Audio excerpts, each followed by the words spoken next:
I'd like to call to order a Community Redevelopment Agency regular meeting. The date is December 6th, and the time is 6:07.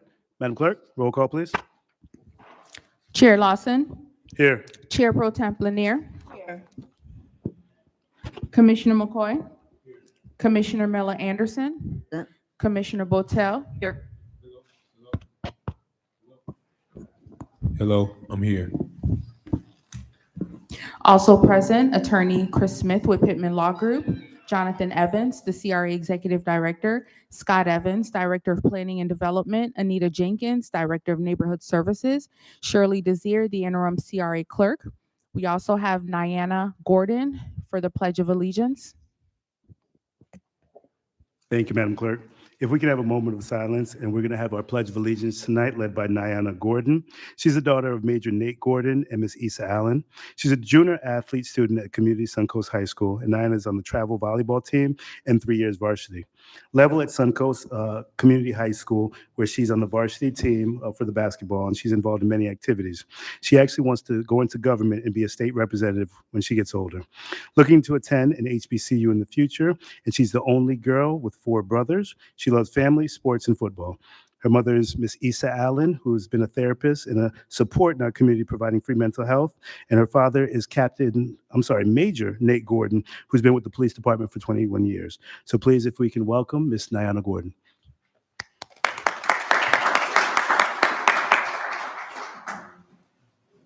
I pledge allegiance to the flag of the United States of America and to the republic for which it stands, one nation, under God, indivisible, with liberty and justice for all. Thank you so much, Ms. Gordon. Ms. Diana actually has a game tonight. She's going to be leaving us to go over to Suncoast. So thank you for joining us tonight. Board, do we have any additions, deletions, or substitutions? Mr. Evans? None from staff, Mr. Chair. Disclosures? Mr. Chair, Council Botel. I have had some conversations with representatives from related. Yes. Thank you, Commissioner Botel. Any other reps? Motion to adopt agenda? So moved. Motion been made and properly seconded. Madam Clerk? Commissioner Botel, Yes. Commissioner Miller Anderson, Yes. Commissioner McCoy, Yes. Chair Pro Temp Lanier, Yes. Chair Lawson. Yes. That vote passes 5-0. Thank you. Consent agenda. Consent items are routine business of the City Council. Consent is approved by one single majority vote. Items may be removed for open discussion at the request of any commissioner. Does anyone want to remove an item from the consent? Well, Mr. Chair, Commissioner McCoy?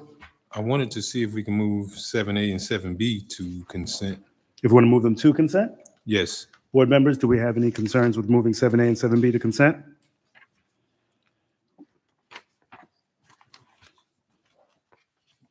I want to hear 7B. 7B, I actually agree with that. I want to have a discussion with 7B as well. So what about 7A, commissioners?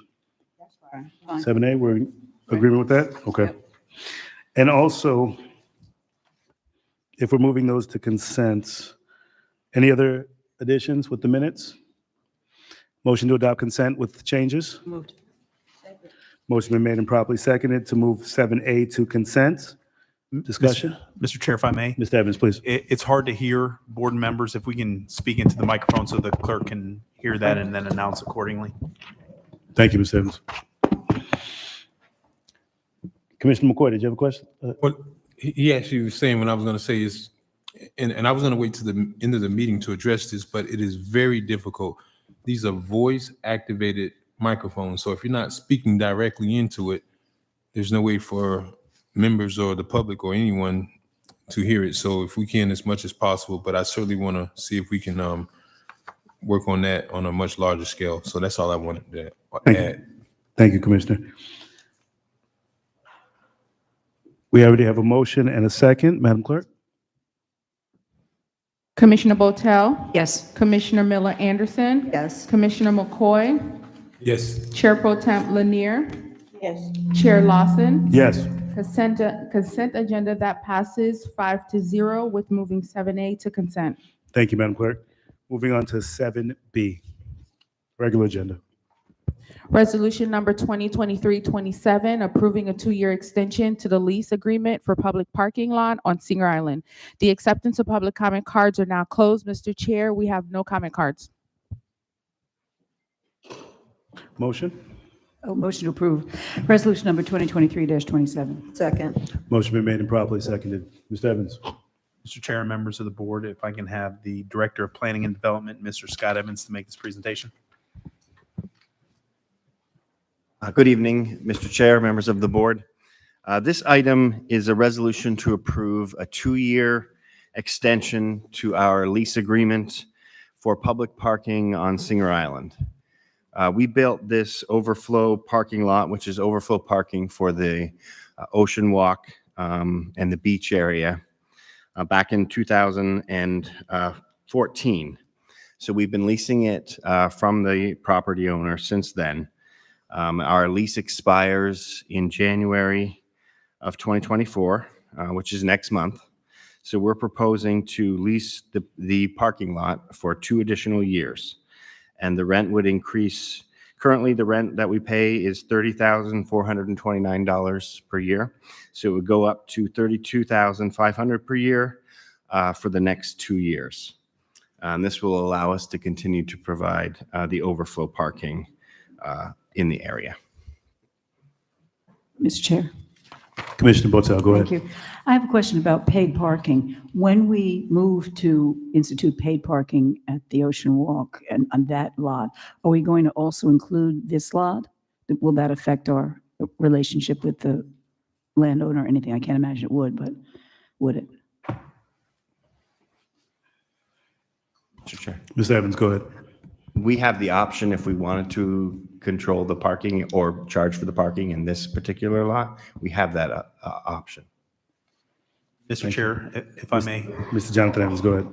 Also, when we do have the conversation with the board, it was also considered that that lot can possibly be utilized for staff and personnel at the Ocean Walk. So in essence, they're not paying to park. And so those are conversations that we'll have as the item that is being discussed. The parking ordinance comes before the city council for consideration. Thank you.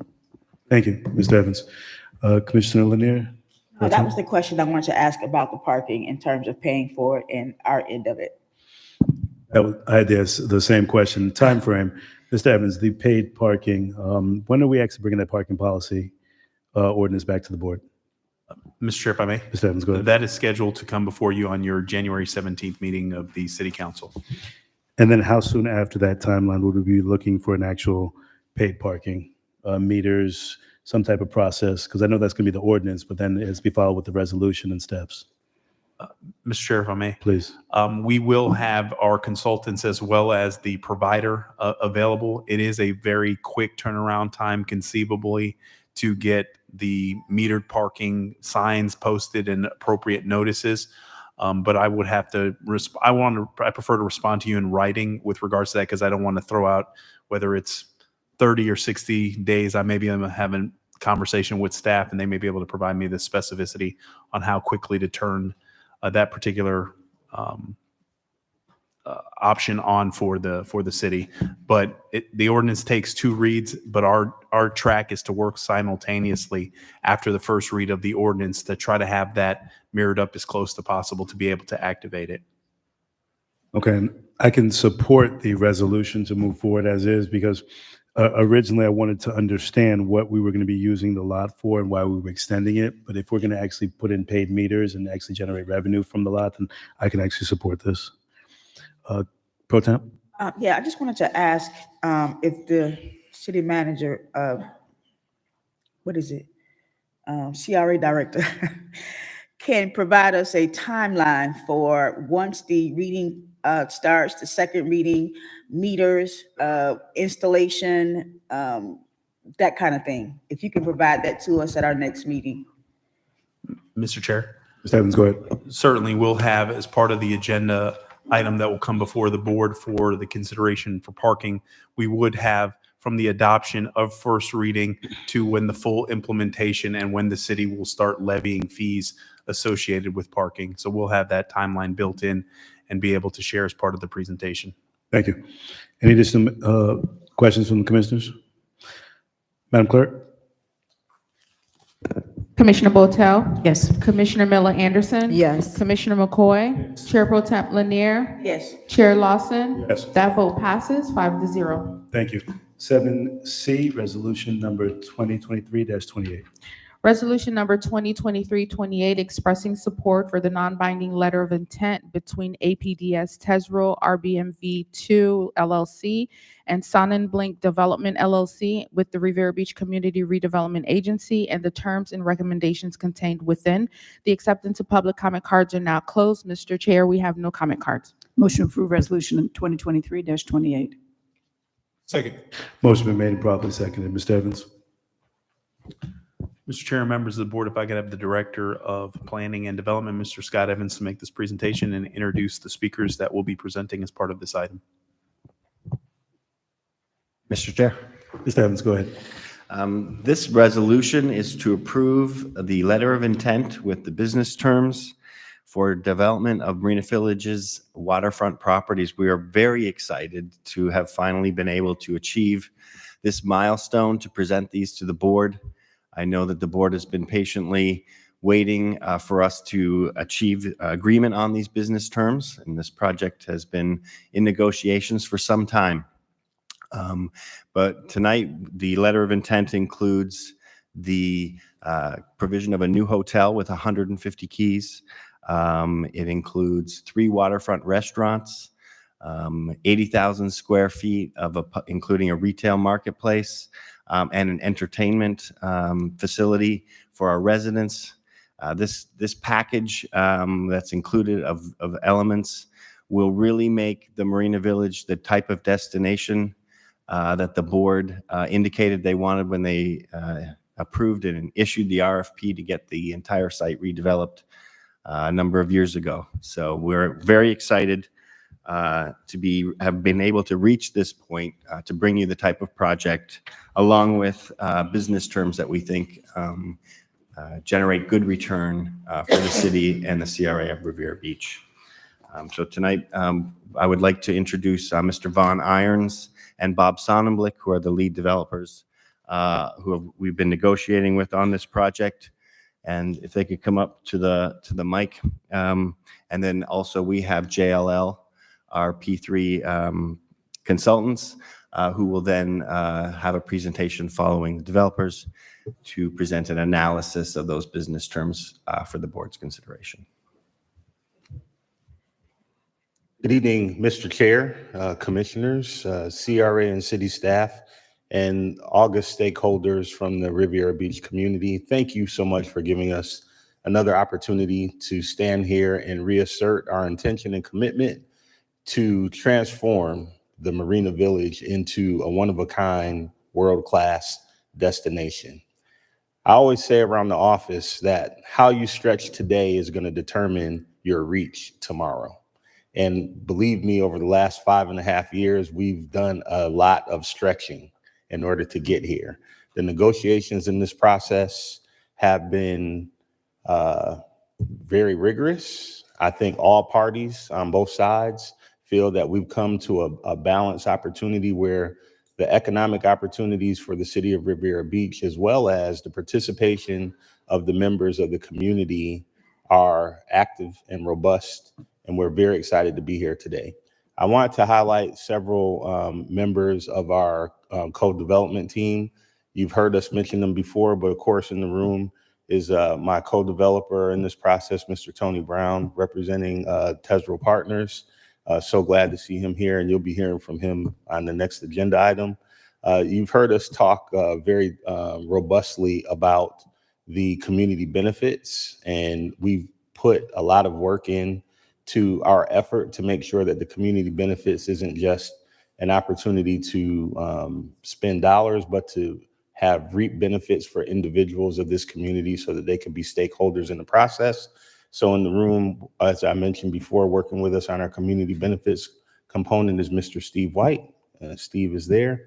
But also we have Mr. Damian Berry representing D. Berry and Associates in the room, and my development partner, Bob Sonnenblick, from Sonnenblick Development, who flew here from California in order to be here with us tonight. We know that you've met Mr. Sonnenblick before, but I wanted to also have an opportunity to share with you that the commitment for what you're going to hear doesn't just come from me, but it comes from all of us who are in the room who stand ready to deliver on the letter of intent. So, Bob, would you like to join me and say a couple words?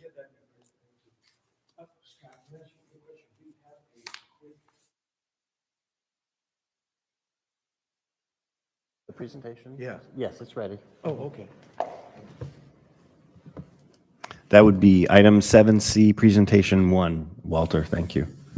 Can we put that up? And is there something we can do that moves it forward? Okay, great. First of all, thank you very much, Vaughn, and commissioners and staff and local stakeholders. My name is Bob Sonnenblick. It's good to see all of you again. What we thought we would do is take very quick 3 minutes or whatever the number is, just to give you some very quick background. As Vaughn commented when we started, the key to this isn't just doing some pretty pictures, but you all need to know who that you're going to be working with together for the next several years. And I thought we would just take 3 minutes very quickly to show you our track record of performing on projects similar to this, on the many governmental deals that we've completed. We thought it would be a very quick presentation. First, just to give you a very quick idea of one thing. Our company is a 130-year-old family office. We are the largest developer and owner in Los Angeles of government office buildings. So to make you comfortable, this is a major deal between us and a governmental entity such as yourself. We are the largest governmental provider of buildings in Los Angeles. And what you're looking at here are 4 of the buildings that we've done, that we own. This is, again, Los Angeles County buildings. I'll go through them quickly. But just to give you an idea, I'm stopping on this one just for a quick note. Part of the deal that Vaughn and I have been talking to all of you about involves a 900-car parking garage. To make this project work, between the hotel that Vaughn mentioned and the restaurants and the entertainment venue, obviously parking is key. Instead of having the city fund the parking garage, in the deal that we're putting forth to you, the letter of intent, we propose funding that entire garage. And that's very important. And the reason I'm showing you this specific building, the tenant and user of this building that I built is Los Angeles County. We went to the county and they were going to do the 732-car parking garage. We went to the county and said, let us fund the garage that goes with this. We will write the check. We will build it. We will take all the construction risk off of the shoulders of the county and put it on our own shoulders. This is now a successful, beautiful complex, $100 million complex, where, again, we funded the garage. So I just wanted to point this out. That's 732 cars. In the project that we're talking about with you, it's 900 cars. But it's an example of one where we took it upon ourselves, not the municipality, to fund and build the garage. So I just wanted to show that as an example of something that is similar to what we're proposing here on this project. This is another project. It's a 500,000 square foot office building. I built and I own to this day the LA headquarters for Homeland Security. This is similar, and again, the reason we're showing it is because it was an RFP process. We went through very substantial vetting. Obviously, anybody that does work for the US federal government gets looked at very closely, and we won that bid. And more importantly, as the lease expired, they chose to stay with us, meaning that they were comfortable after 5 years that we were doing a good job with them. And they decided, and I'm very happy, that they liked us so much that they stayed with us. And you don't get repeat business unless you perform for the government.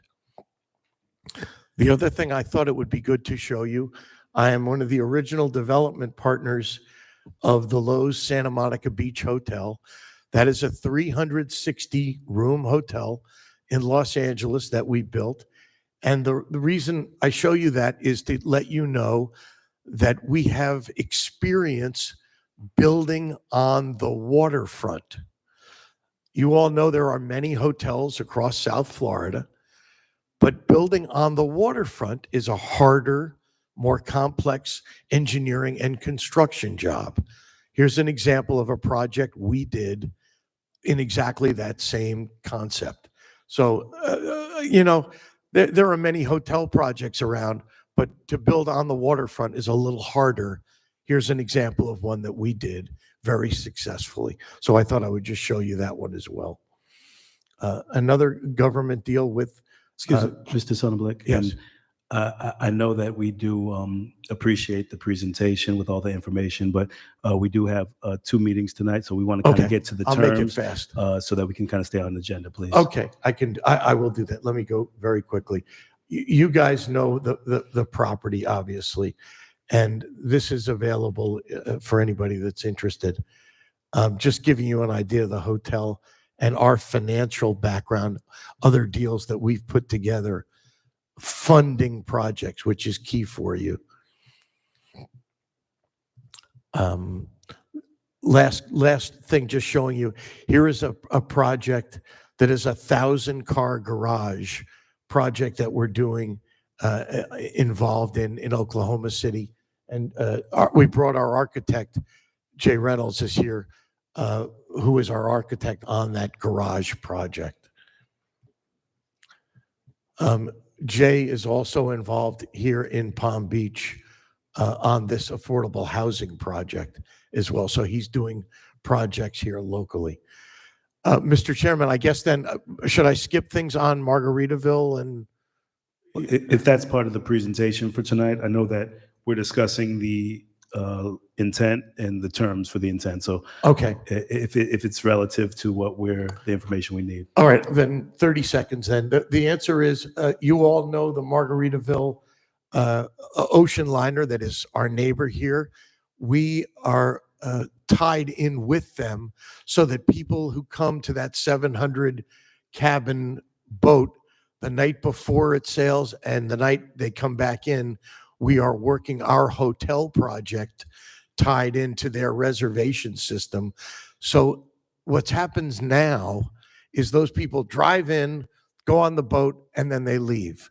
Our intent with this hotel and putting Margaritaville on the hotel is to work with these 700 guests that come in so that they will stay in Riviera Beach, spend money here in your market the day before, the day after, et cetera, to help your local economy. And that's one of the things Vaughn has talked about. The project should be doing something that will help your local economy.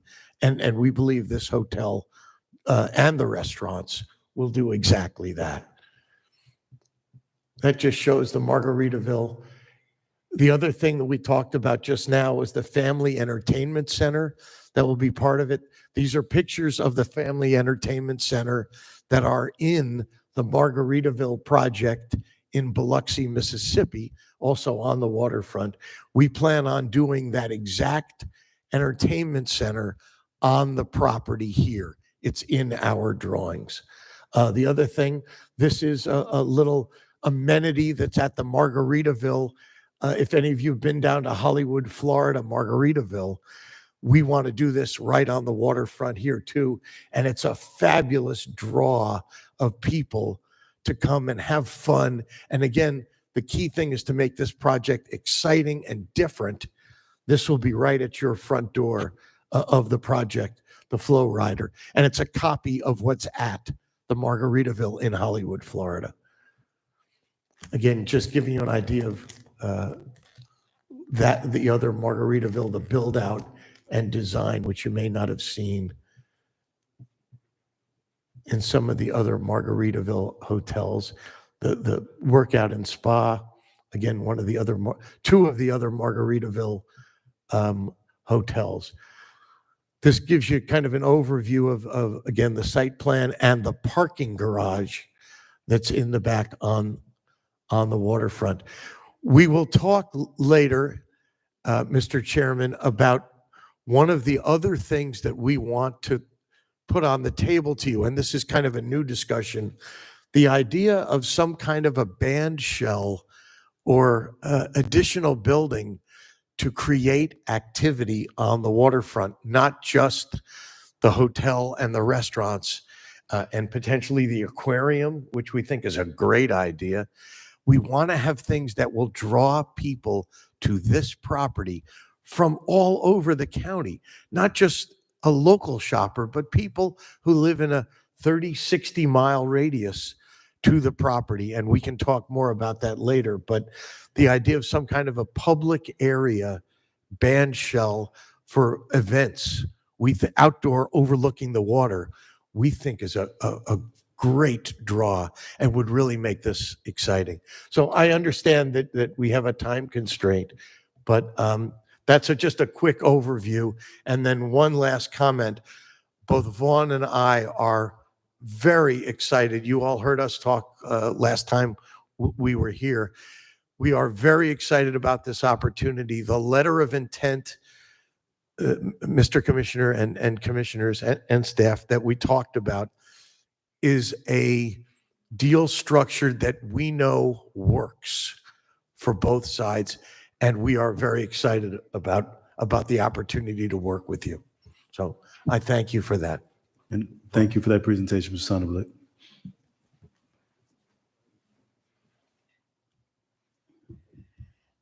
Thank you. If you have any questions, I'll come back. The letter of intent, are we going to go into the terms or the details of the intent, or Mr. was Chair? that the presentation? Yes. Mr. Evans. At this point, I would request we have a presentation from Jones, Lang, and LaSalle, our P3 consultants, who'll go over the business terms for the letter of intent for those elements. Okay. Mr. Ed Chapman and Nick Finelli. Okay, and I wasn't sure of the structure of the presentation, so before we go on, commissioners, I know Mr. Sonderblick and Mr. Von Iron sat down, but did you have any questions for them before the terms go in? No? Okay, terms? Perfect. So we'll come back to you, Mr. Sonderblick, after we do community conversation and hear the terms as well. Thank you. And Mr. Irons. Welcome, Nick and Ed. Good to see you guys. Thank you so much for coming today, and welcome. Thank you, Mr. Chair. Thank you, commissioners, for having us. It's a pleasure to see you, and we're very excited to be here tonight. As Scott said, we're very excited to bring these terms to you for consideration. As Scott pointed out, this letter of intent, it's a non-binding letter of intent that will essentially be the guideposts for a ground lease negotiation that we hope to bring back to the board. But the business terms we anticipate will not change. This will be more of the legal structure behind the ground lease. So with that, we'll jump into our presentation. But I think at the end of the day, what we're really excited about is 150 keys hotel, almost 100,000 square feet of retail, an 875 space garage that is going to be completely privately financed.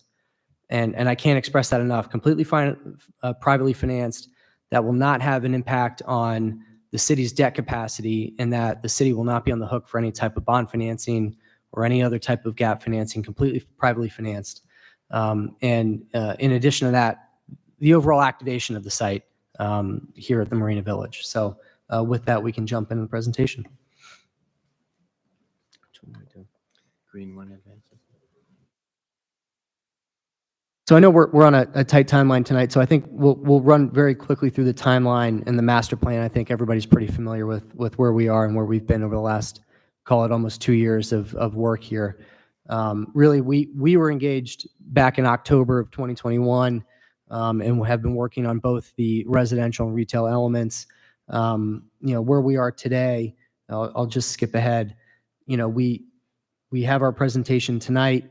Our goal is from a timing perspective is to come back in January, and I believe I'll let Scott and Mr. Evans speak to timing on this, but I think to come back and talk about the last piece of this, which is the management operations of the event center itself, the building we're in today, in January for a board workshop to work through the final specifics of that, to bake into our ground lease.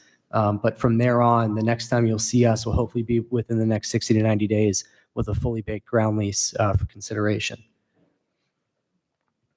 Just a quick recap of the site plan. The elements we're talking about tonight, you can see on the screen here are elements 0, 1, 2, 3, 5, and 6. So at 1, 2, and 3, you have your pad sites for the waterfront restaurants. Element 5 is the marketplace, which is programmed for 85,000 square feet, 50,000 of which will be the entertainment center that Mr. Sonnenblick spoke to earlier. And then element 6 is your 150 key hotel and your 870 space garage. The final element that we'll talk about is element 0, which is the Marina Event Center itself. And with that, I will hand it over to Mr. Chapman, my colleague, to get into the nitty-gritty on the numbers. So maybe we talk a little bit about the term sheet. These are the business terms as you see in front of the LOI that we're seeking approval for. So first, when we think about the monetization of the land and what the city CRA will receive in return in terms of ground rent, we've structured it as such. Years 1 through 5, which is essentially the construction period and lease up period, the city CRA will receive $250,000. Starting in year 6, the city CRA will receive the greater of $312,000, escalating at 25% every 10 years, or 5% of the hotel's gross income. So we structured it so that the city CRA will capture the upside, and again, the greater of. So we'll add, I've got a cash flow analysis that we'll go over in a couple of slides that gives you a little bit more details, but you can see kind of the monetization of land. Again, Nick always talks about this as a balancing act in terms of the remittance of TIF, capital investment. And so when you think about the increment contribution, which is the remittance of TIF or the tax refund, for elements 1 through 3 and 5, there will be a 39% tax refund. And for element 6, there'll be 100% tax refund. And you can see kind of those amounts there, the annual property tax amounts on a stabilized basis. So those are essentially the major deal terms that we're seeking approval, that we spent a great amount of time negotiating on, and we feel comfortable bringing in front of you. Next slide, please. So in terms of the parking structure. Sorry, Ed, could you Sure. go back to that last slide? Sure. Real quick? I'm just looking at the bottom, the last line. Pre-development fee contribution, $500,000, $250 to support community benefits. If you could just go a little deeper into that.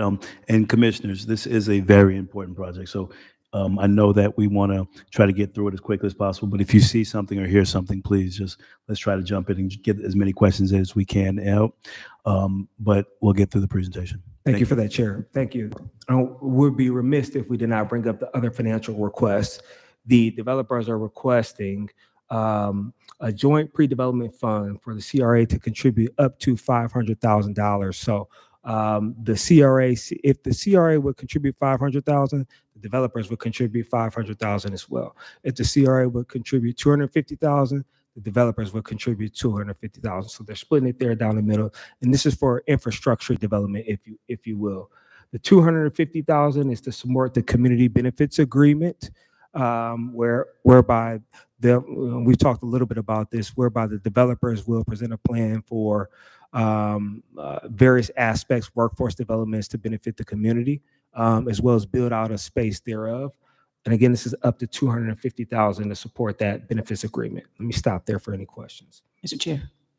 Mr. Botel, go ahead. Thank you. So would that workforce development include apprenticeships from our local tech campus here in Revere Beach, where they have apprentices in carpentry, HVAC, plumbing, welding, electric? Prospectively, yes, doctor, but I would like the developers to speak to specifically their benefits agreement because they drew it up. Okay. And they're working on it as we speak. But prospectively, workforce development as well as space to house the institute. Great, thank you. Mr. Chair. Commissioner McCoy, go ahead. Thank you. Mr. Scott Evans, Mr. Jonathan Evans, I thought we budgeted like 1.5 or 1.75 for P3 related projects.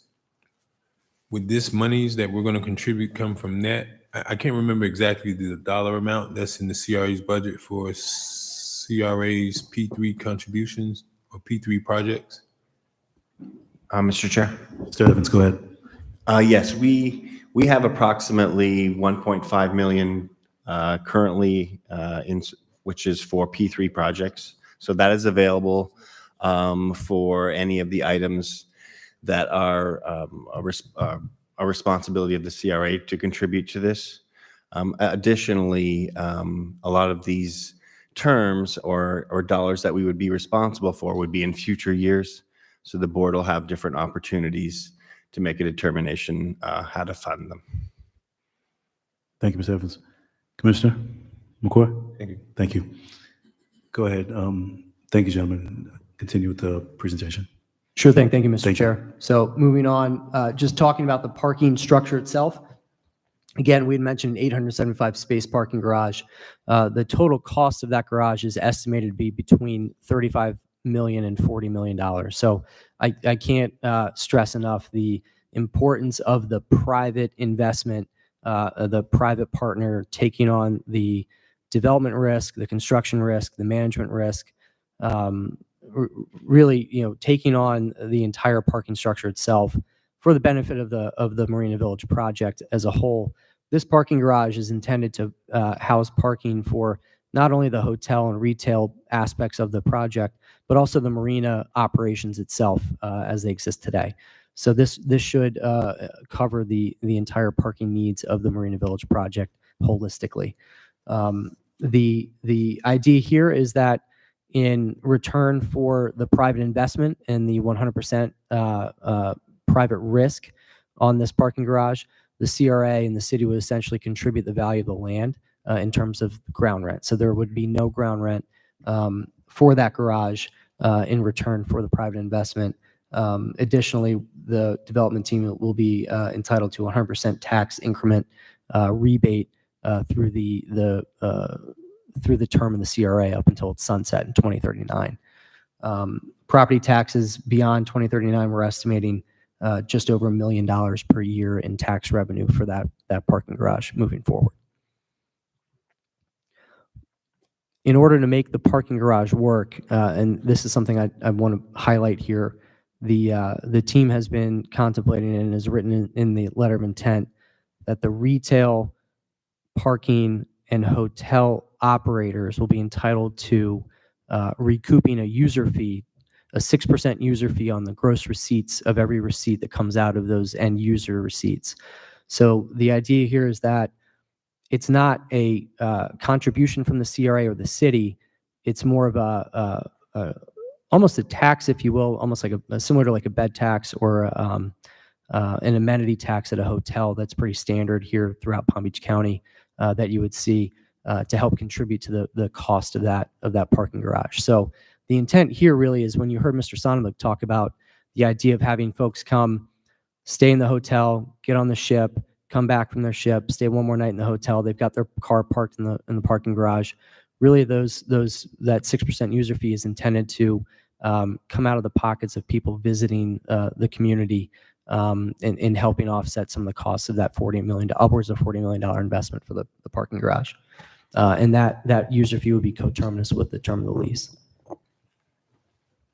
Mr. Chair. Commissioner McCoy, go ahead. Thank you, Mr. Chair. Thank you. I've never really heard that term conterminous used outside of map making and redistricting, but that was very interesting because my question was going to be, so in terms of the overall elements that's contemplated 1 through 3, 5, and 6, that's just going to be the 6% user tax off of those elements alone? That's correct. Okay, so even considering this building, when this goes online and the existing restaurant is now going to have that 6% user tax to go towards? It's been contemplated to be from all of the retail, hospitality, and parking elements within Marina Village. So any additional retail that would come into this building, that fee would be applied to those retailers. Right. So even as it stands, I don't foresee that restaurant that's there currently is going to go away during construction. So when the ground lease is executed, the 6% will kick in then, or does it kick in at time of construction of the garage? Like what happens? Or have we not gotten that far yet? Because That's a really good question. Actually, we haven't gotten that far yet. So I think we need to work out the specifics of that in the ground lease. But it's a great question, Commissioner. Thank you for asking that. and then I guess to that point also, if operations ultimately get conveyed, which is contemplated of the management of this facility, is the 6% also encompassed in that as well? As of now, it's just the retail elements, the Okay. hospitality, as well as the parking. Now, the intent behind the event center itself, this space we're in now, is to really complement the 150 key hotel in terms of, events for conferences, weddings, those types of things, where the benefit for the development team is that they're able to squeeze more keys, if you will, out of the square footage of that hotel space without having to program additional meeting space, right? So it's more revenue. On the back end, we're essentially talking about a deal, and I know we're going to come back in January to talk specifics about this, but it's really intended to take the operation and management and maintenance of that building off of the city's responsibility and transfer that to the developer's responsibility. So that's a roundabout way of saying that it's part of and complements the hotel, but it'd be the receipts from the hotel. So hopefully that answers your question.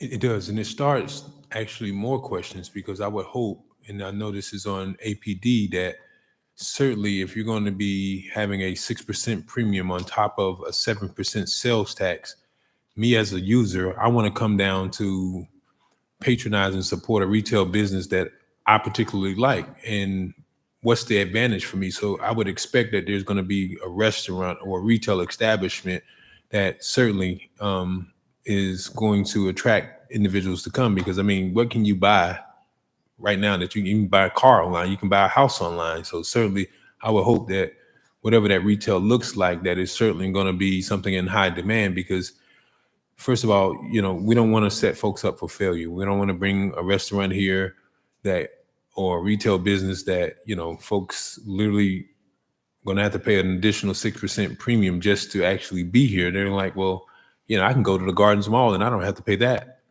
So certainly I would hope that we do make sure that we, and I guess that's Mr. Vaughn's and his team's role, but certainly we have the right tenants here to attract those kind of retail clients and customers. And I just want to piggyback on Commissioner McCoy, in addition to the paid parking that they'll be paying to come here as well. So that is where a major concerning, that I have the exact same sentiments from my colleague that I will hear from, of course, the developers. Sure. I would leave you with one just anecdotal from my own experience kind of thing that I've seen in deals that I've worked on across the country. Often you see, cities, counties, municipalities will often establish business improvement districts within their municipalities, which essentially, fund like what you have here, the clean and safe team. And oftentimes those retailers within that business improvement district will tack on to the receipt of whatever, whether it's a restaurant bill or retail bill, a bid tax, if you will, that often goes in to pay for the common area maintenance, as well as the charge of that clean and safe team. That's really the intent here, right? Is that user fee will go not only to help offset some of the costs of the garage, but it's also been contemplated to contribute to some of the common area maintenance of the public infrastructure around the retail. Thank you. If you proceed. Sure. Thank you. Maybe we talk a little bit more about the economics of the transaction and what that means to the city CRA. Maybe the two main components being property tax and the monetization of the land in terms of ground rent. So you can see the property tax estimation here. We're just showing the pro forma over a 15-year period, but obviously the city CRA would garner property tax throughout the life of the ground lease period. You can see the ground rent here, and I want to stay here for a minute, where you can see the letter of intent, and we mentioned that the first 5 years the ground would be fixed at $250,000, and then in year 6 it would be the greater of $312,000, or 6% of the hotel's gross income. So you can see the nominal figure just about below $500,000 starting in year 6, and it would be escalating thereafter. So you can see kind of the upside and the opportunity for the city CRA from a cash flow perspective. The last row there, it's titled CRA Contributions, Pre-Development Fund, and Community Benefits. Chair Lawson, you spoke about that other support and what that would mean and what the composition thereof. So we created a payback period analysis to say if the city CRA would contribute their portion of the property taxes and or ground rent, how long would it take for them to pay back the $750,000? I think the payback period would be just about 3 years or so. So just the fact that we certainly want to understand where our dollars are going and potentially how long it would take us to pay back. Next slide, please. And so this is the summation of the cash flows to the city CRA when we think about economic benefits. So in total, over the life, let's say 99-year period of a ground lease, the city CRA would receive about $500 million, a little bit over $500 million. You can see the last column there, some of the cash flows. And then when you think about the ground rent, you can see the total nominal figure over a 99 period that the city CRA will receive. But what's more important is what is the value of that today? What's the value of that stream of cash flows? And it's about $12.6 million. So that's kind of essentially the value of the land and what we're able to extract from the development and what that means for the city CRA today. Next slide, please.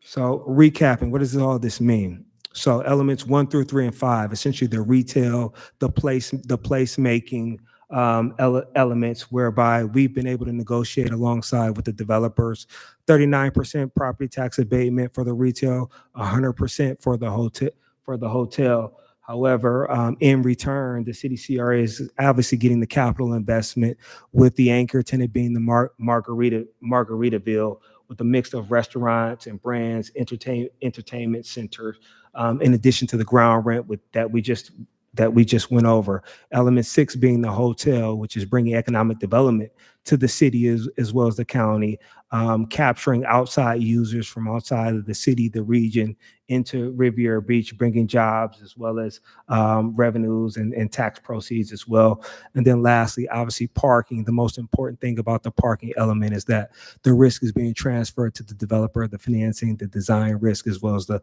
operation and maintenance. So we'll move on to our recommendations from there. Next slide, please. So given everything Ed just ran through, our recommendation is to move forward with the business terms as presented today. Really, I think it's hinged on a couple things. One, you're talking about over $500 million in revenue over the period of the life cycle of the lease. I think that's pretty phenomenal in terms of your return. Go ahead. McCoy, go ahead. Thank you, Nick, for saying that it's over $500 million over the life cycle of the lease. But I'm looking through here. Nowhere in here does it tell me how many years the lease is. So I'm just to assume that it's 30 years, or is this something else that needs to be worked out? This is contemplated to be a 50-year ground lease with a 50-year option to renew at the end of the initial 50 years. So we're talking essentially 100 years. Okay, well, that's interesting. And I don't think I've seen that anywhere in here, unless I missed it. But I was waiting specifically to see. But I mean, $500 million is great, but now if you're telling me over a 50-year lease, I think that's probably kind of diluted the $500 million. So yeah, that's a good point, sir. I think another thing to key in on is when we isolate the ground rent itself outside of the tax revenue. When you look at the net present value of those proceeds, we're talking, I think $12.6 million in valuation for just the retail and hospitality pieces of this land, which in our opinion is a pretty fair valuation for the ground in today's market environment. So I think that's another indicator for us of why this should be a successful deal for the city. And then on top of that, we're talking about the private investment in the parking, right? And you have a development partner here who's willing to take on the risk of financing, designing, constructing, operating, and maintaining an 875 space garage and not having any impact on the city's debt capacity. So that gives you the ability to move on with additional projects that you might not have been able to had you had to go out and source bonds for that garage to be constructed. Mr. Chair. Commissioner McCoy, go ahead. So Nick, thank you for that. So the point of the parking garage, and certainly we greatly value Sonnenblick's contribution and equity to building this parking garage, but does the city retain any rights in terms of parking as far as what those rates are? Do we, or I should say the CRA city have any, do we have any participation in the revenues derived from parking? No, the payoff or the trade-off, right, for the private investment up front is that it'd be completely operated and the upside would be captured by the development team. So there is a trade-off, right? I mean, it's a $40 million investment up front. There's got to be a return on that for the private investment to make it work. Sure. And excuse me, Nick, I'm sorry. Let the record reflect Mayor Felder's on the dais. Go ahead, Commissioner McCoy. Good. Thank you. Mr. Chair, if I Mr. may, Evans, please. with respect to the parking, when we did take a look at the practicality or the feasibility in regards to the city CRA funding the parking, it was a situation that I think year 15 to year 18 is when it started breaking even. So it was a lost proposition for us. In addition to when we had the conversation about how we look to facilitate the funding of the parking garage based on the TIF that's collected from the CRA, we would probably have to have a situation where that parking garage and accounting for economic redevelopment would consume most of the monies that are available within the CRA budget. So you would not realistically be able to fund other projects within the CRA district if we were to say we were going to fund the parking garage and what the debt service commitment would be to be able to do that. So it is a good proposition that they did take the risk, the responsibility, and the O&M associated with that as well.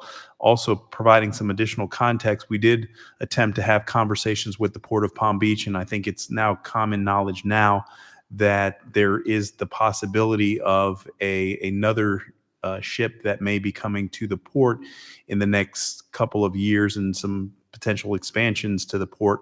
But the reality is where their parking garage would need to be and where our parking garage needed to be, conceivably it couldn't work because we wanted to try to facilitate a larger scale garage to be able to accommodate so we don't have two garages within the close proximity.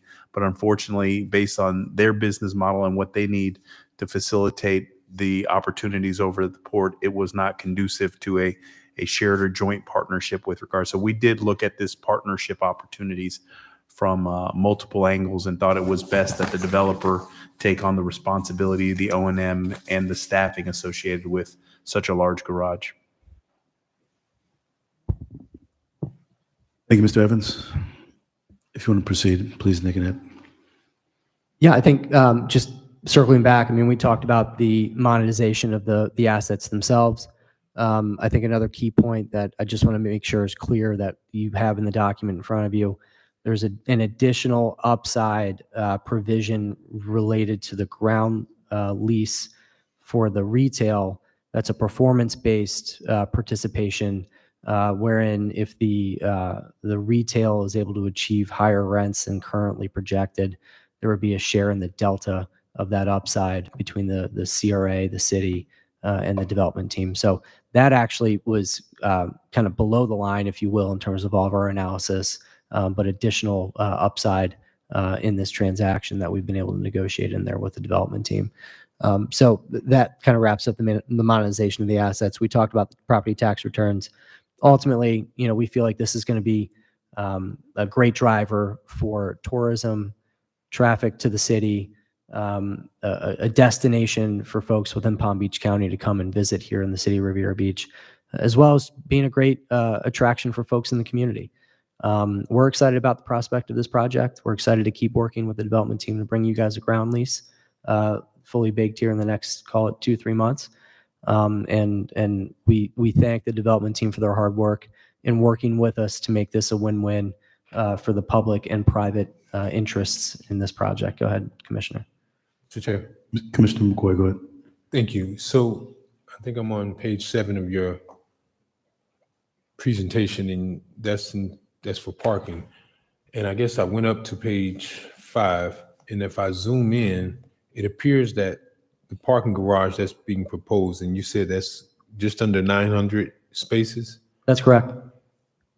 That is on element 6, and that is on the same parcel as the actual hotel. That's correct, sir.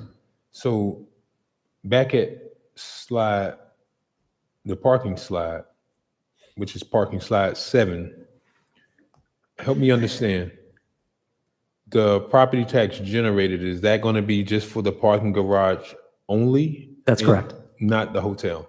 So the parking garage and the hotel both have a 100% tax rebate, TIF, if you will, incorporated into the terms of this letter of intent. And this is just estimated based off of what you estimate the value of the construction. Yes, sir. Okay. Now, just to clarify, that's through the sunset of the CRA, so it'd be 2039. The abatement is only through the end. That's correct, sir.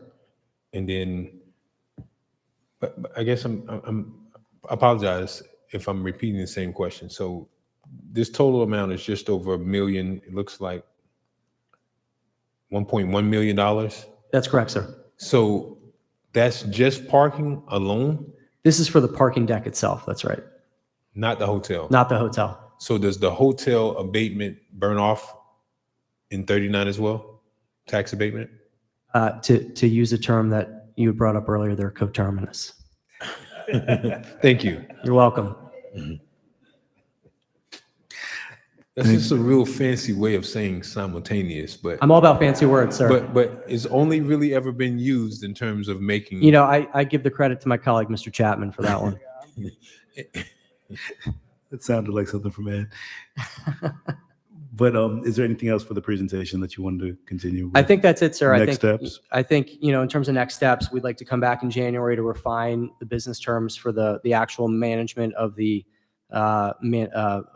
Marina Village Event Center itself. You know, we didn't want to take away from the presentation today, given that we have a packed agenda, and that could probably go on for another, you know, hour or so just to go through the terms of that. So what I would say is that the LOI in front of you is about 98% baked, right? And the last 2% is that management of the event center. And what we're working out now is essentially a revenue share on the event center itself. So rather than having your $500,000 deficit every year, you'd be looking at a net positive cash flow as soon as the development team takes over the management and operations of the event center. Excellent. Commissioners, let's go into any public comments, and then we can come back to questions from the board. Mr. Zier? There are no public comments for this item. Thank you. All right, let's continue. Questions from the board. Board Pro Temp, Commissioner Botel. Let me ask about the parking garage. How much, and in the hotel, how much is that land worth? That city's land, how much is that worth? What is the appraised value of that land?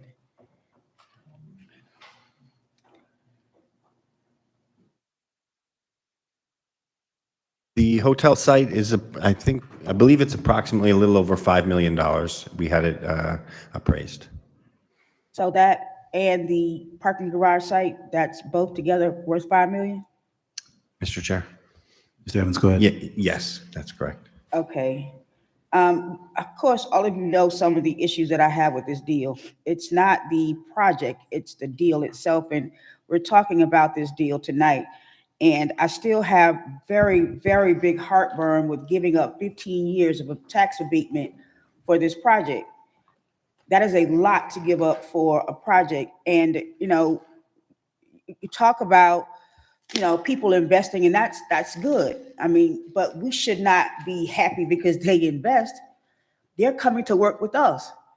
They're supposed to make the deal of course they're trying to make money. I mean, that's what it's all about.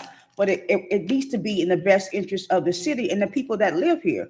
You have job sites, around the city now that have people working there who don't look like the people who live in the city. We talk about education. We talk about making sure that these things happen, but it does not happen. And a lot of times the developers come to this city and they just assume that this is how it's going to go. And this is just not a good deal for the city. When you talk about a parking garage where the usage of it, we get nothing from it. The taxes of it, we get nothing from it. I mean, what is that? How does that make this deal better? You have $5 billion worth of land that you are basically giving it away for 100 years, 50 plus if you renew it again. And then in the next 50 years, we won't be here. None of us sitting here will be here. I So, resent the implication. I have a long life ahead of me. I have, Go ahead. Pro Temp, go ahead, man. yeah, you can, I want to be 108. I'm trying to get there. I'm trying to get to 108. Mr. Chair, So, if I may. let me finish. I'm sorry, yes, ma'am. Hold on, Mr. Hold on. So this is the problem that I have with from the very beginning with this tax abatement. You have this 15 years where we're getting nothing for what's happening. And I understand that we have to put some skin in the game, and that is our land. That's our skin in the game, is 5 million here, 10 million here worth of land that's beachfront, waterfront property, which nobody else in this county has. So we can't just make any kind of deal with that. That land is prime land. And because somebody wants to invest in it, that's a good thing. I'm not saying that it's a bad thing. I'm saying that the bad thing is what we get out of it, what the people who live here get out of it.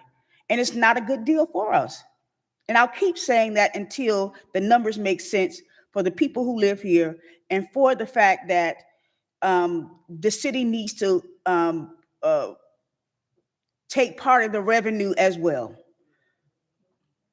And it needs to be an equal project. It needs to be something where we put in, they put in, developers come here and they're supposed to make money. That's the reason why they're doing this. But we also supposed to make money. We're supposed to be able to be in a position where we say, with this project, we're going to offer this for our residents. With this project, we're going to offer this for our residents. But we never have that, especially with this particular project. It's been going on for 6, 7, 8 years. We have this 1.5 million or 1.2 million for the public-private partnership deal, but we spent $836,000 of it already just on consultants. And we know that the business of consultants is to keep you with consultants. That's the business. And the longer they're here, the longer they get paid, and that is the money that we're spending. But what we want to make sure of, and what I want to make sure of, is that the city is getting the benefit as well. And I think that these terms that we have are not benefiting the city as fully as it should. And as I said from the very beginning, I don't have a problem with the project itself because we need to develop the waterfront. We need to develop our marina, but it is not in the best interest of the city that the deal that's on the table. Mr. Chair, if I may Please. address those comments. Ma'am, I think I'd like to highlight the $40 million investment in a public parking garage as being a benefit to the city at the outset of this project, number one. Number two, if you look at the slide, I went back to slide 9 of our presentation. This is just a 15-year cash flow, right? If you look at the cash flows, and this is both ground rent and property tax, right? I think, we're looking at years 1 through 5, the 250 that eventually escalates starting in year 3 to $500,000 a year in ground rent. And that escalates as we get into year 6, $763,000 for that year in ground rent. I mean, it grows and grows and grows, right? So I think the way that we've structured this transaction is in the best interest of the city, such that you are going to see revenues both from the monetization of the assets themselves, the property tax revenue, and the $40 million parking garage that is going to come at no expense to the city. And I understand that. You don't live in the city. Let me finish. You don't live in the city. A lot of the people who are before me don't live in the city. So I am thinking about what is in the best interest of this city. And you say that it's a good deal, but I say it's not. My colleagues agree that it is. But I have the right to say that it's not, because looking at these numbers, it does not make sense for the people who live in this city. And also, too, let me say this, is that this is a lot of information. Now, we spent an hour here already. We just got the information on Monday. We talked about it for 45 minutes during the agenda review on Tuesday. And now we're here Wednesday talking about deals in 100 years. So, I mean, I've said this numerous times.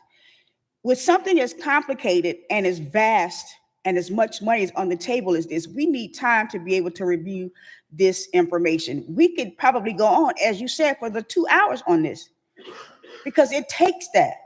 So I don't really like coming to a meeting having to make a decision about 50 and 100 years and this kind of money on the table, this land that the city owns on the table, in a day and a half. So, of course, I just do not think that this is a good deal for the city. Thank you, Pro Temp.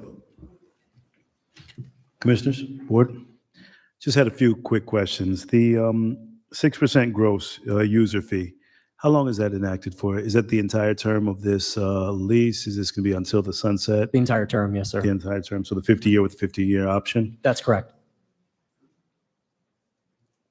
Is there an option to purchase the garage? For the city to purchase the garage, sir? Correct. Not currently contemplated in the letter of intent, no. Okay. I think that we may want to give that option because I hear my colleague and I hear some of the concerns and sentiments with having some ownership and generating some revenue and having some profit share. So if there is an option where it's ever sold, having first right of refusal to possibly purchase the garage may be something that we want to consider or incorporate into the terms when we have the final terms brought to us, so that the city has that potential of purchasing the garage before it's sold to another entity. And I know Mr. Sonnenblick is going to be with us for a while. He's not going to, leave us. But at the same time, if he ever sells that garage, I want the city to have that first right of refusal. Yes, sir. We can certainly incorporate that. 2039 sunsets. And colleagues, and I hear my colleague, Pro Temp, I've heard you from the beginning, and I actually agree with a lot of the sentiments you make in reference to us generating revenue and benefiting. But I agree with the analysis of it being a cost of $40 million. And then after it sunsets, we're going to be generating an additional $1 million in 16 years revenue share. So now revenue share, I did want to address that before we move on. The revenue share from we're going to be receiving revenue shares. Is it from the hotel? Where the location? Is it revenue shares from the hotel? Or is that going to be from Element 5? The Element 6 specifically, Element 6. sir. And then we have the performance threshold for Element 5. Performance threshold. Got it. Right, where the CRA and the city would share in the delta of any upside of increased rents above where the rents are projected. Okay. That was the questions I had. Commissioners? No public comment? Commissioner McCoy, go ahead. So Nick, you spoke of the $40 million contribution, equity contribution from your development partners for the parking garage. Is there an estimate on what that contribution looks like for 1, 3, 5, and 6? 1 through 3, 5, and 6. Or the total project cost? Correct. The retail, if I remember the numbers correctly off the top of my head, was about $30 or $40 million, and then the hotel another $60 million. So hypothetically, Mr. Scott Evans, so we're looking at $80 million in total. That's the parking garage, or Mr. Sonnenblick is saying much higher.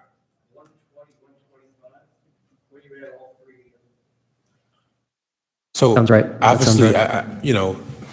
That's a great number. So if we just split the baby in half and say we got $60 million and we're going to go half on this whole thing, obviously that would put us in a much different situation, wouldn't it, Nick?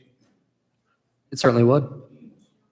But considering that's why we're seeking a P3, because we don't have $60 million to invest into to at least meet halfway. These are what the terms are in order to be a palatable deal to bring a project to fruition. So I certainly understand. I mean, obviously, I would expect to have that participation in generating revenue. And, the 6% is no different than what I've seen down at the Hollandale Beach. What is that? The golf course and at the Diplomat, literally you pay a high price and then also you'll pay additional tax. So, these are no different than what you pay at resorts. So, so when I went to the Hollywood Beach Diplomat, there's a racetrack, there's a casino, you got all of these top tier name brand stores, the Crate and Barrel container stores. So it's like where someone would want to be. I mean, you have very much fine dining and that sort of thing. So certainly this has to work from the retail component, making sure that we have the right anchor tenants to bring in, individuals that patronize those kind of businesses. But, given the situation, had we had $60 million to come in halfway or to match, I can understand the Pro Tem's point, but, to have an investment that actually, I like the fact, Mr. Chair, that you brought up the option to buy. It's 40 million today.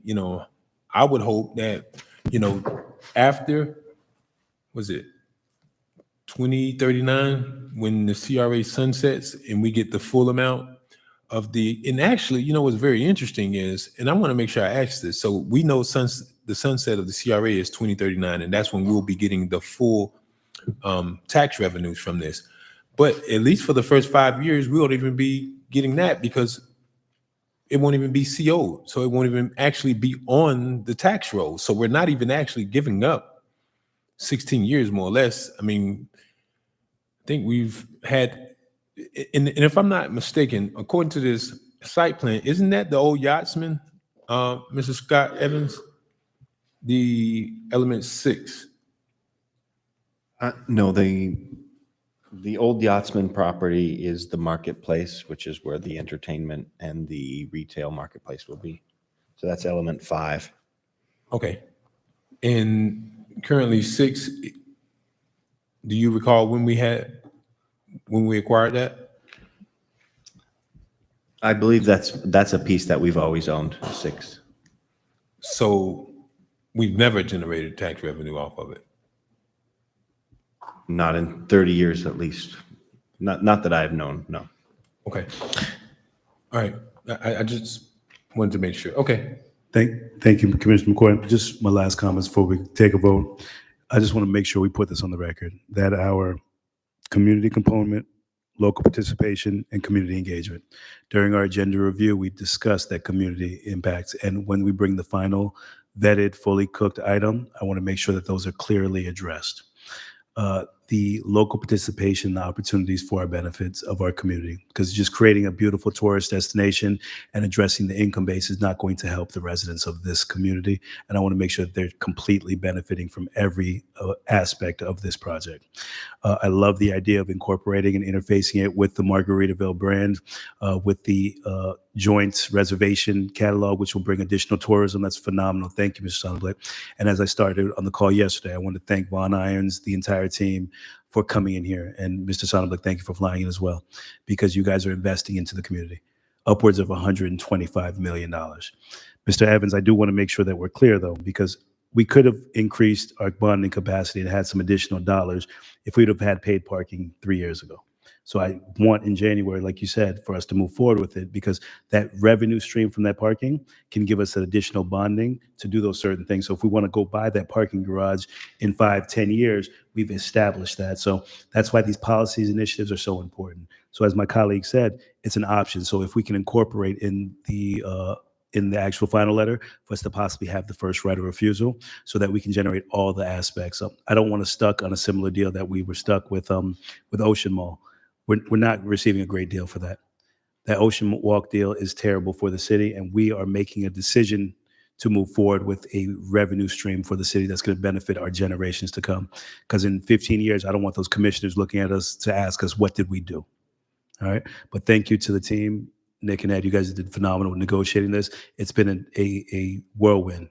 but we're going to get through it, and we're excited to kind of get this done for the entire community. If we don't have any other further business of this item, we'll dispose of this. Madam Clerk? Commissioner Botel, Yes. Commissioner Miller Anderson, Yes. Commissioner McCoy, Yes. Chair Pro Temp Lanier, No. Chair Lawson. Yes. That vote passes 4-0 with Chair Pro Temp Lanier dissenting. Thank you, Madam Clerk. And I'm sorry, 4-1. 4-1. Thank you, Madam Clerk. Thank you, JLL. Thank you to our staff, Mr. Evans and Mr. Evans. Thank you, gentlemen. And the gentleman that came in from out of town, the entire team. Thank you guys for being here. We're excited to continue to move forward and press forward. So we'll see you guys in January. Thank you. Thank you, sir. Thank you. Madam Clerk? Resolution number 2023-29, expressing support for the amended and restated ground lease agreement between the residents at Marina Village LLC as formed by Reg LLC and Tezrel Partners LLC and the Rivera Beach Community Redevelopment Agency and the terms and recommendations contained within. The acceptance of public comment cards are now closed. Mr. Chair, we have 3 comment cards. Motion to approve resolution number 2023-29. Second. Motion been made and properly seconded. Ms. Evans? Mr. Chair, members of the board, if I can have Mr. Scott Evans, the Director of Planning and Development for the CRA, to make this presentation and introduce our speakers that will be speaking on this item. Mr. Chair. Mr. Evans, thank you. Thank you. Good evening, members of the board, Mr. Mayor. This item is a resolution which will amend the ground lease for Element 8, and that is the affordable housing component of the Marina Village project. This is located on the former Spanish Court site, and the development team of Tezrel Partners and the related group are proposing to amend their approach based on the availability of funding to help make this affordable housing project work. So this ground lease, I would ask that the related team come up and introduce themselves. I'm not sure which ones are presenting, but I know that Mr. Albert Milo will be leading for them. And again, this is to amend the lease for Element 8, which is for the affordable housing component. Thank you. Thank you, Mr. Evans. Welcome, Mr. Mello, please.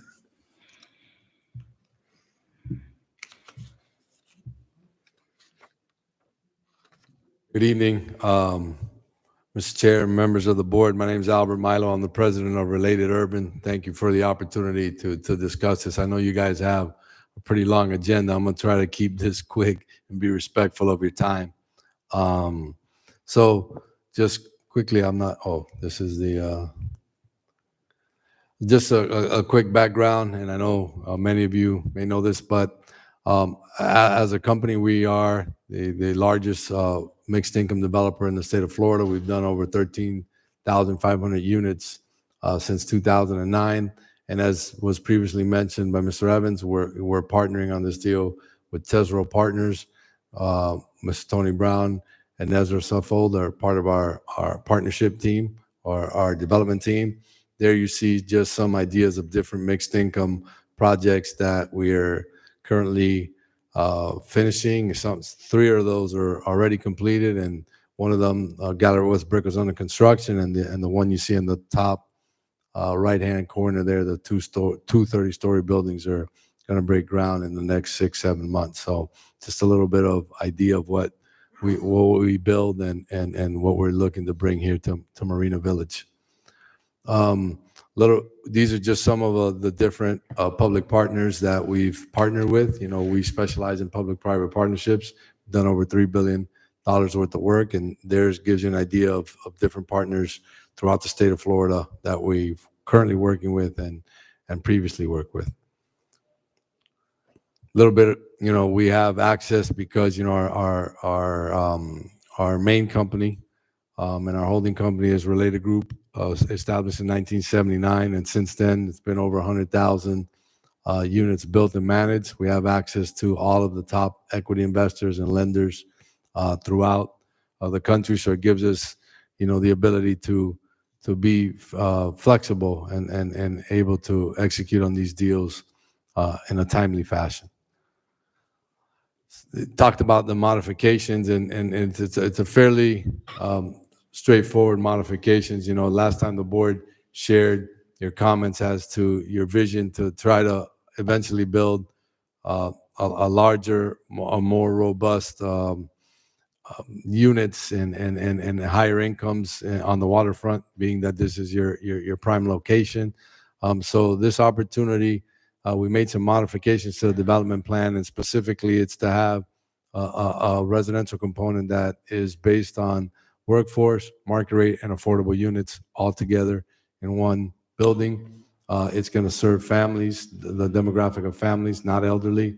We were able to increase the density up to 148 units. And unlike the previous iteration with the 9% tax credits, this is going to require an equity investment of $2,350,000 from us, along with an investment from the CRA. This is just a quick view of the design of that project, 8-story project, and the rough site plan of what it would be and what it would look like. It's a little bit of a T-shaped building closer to the water, and the parking would be located on the west portion of the site.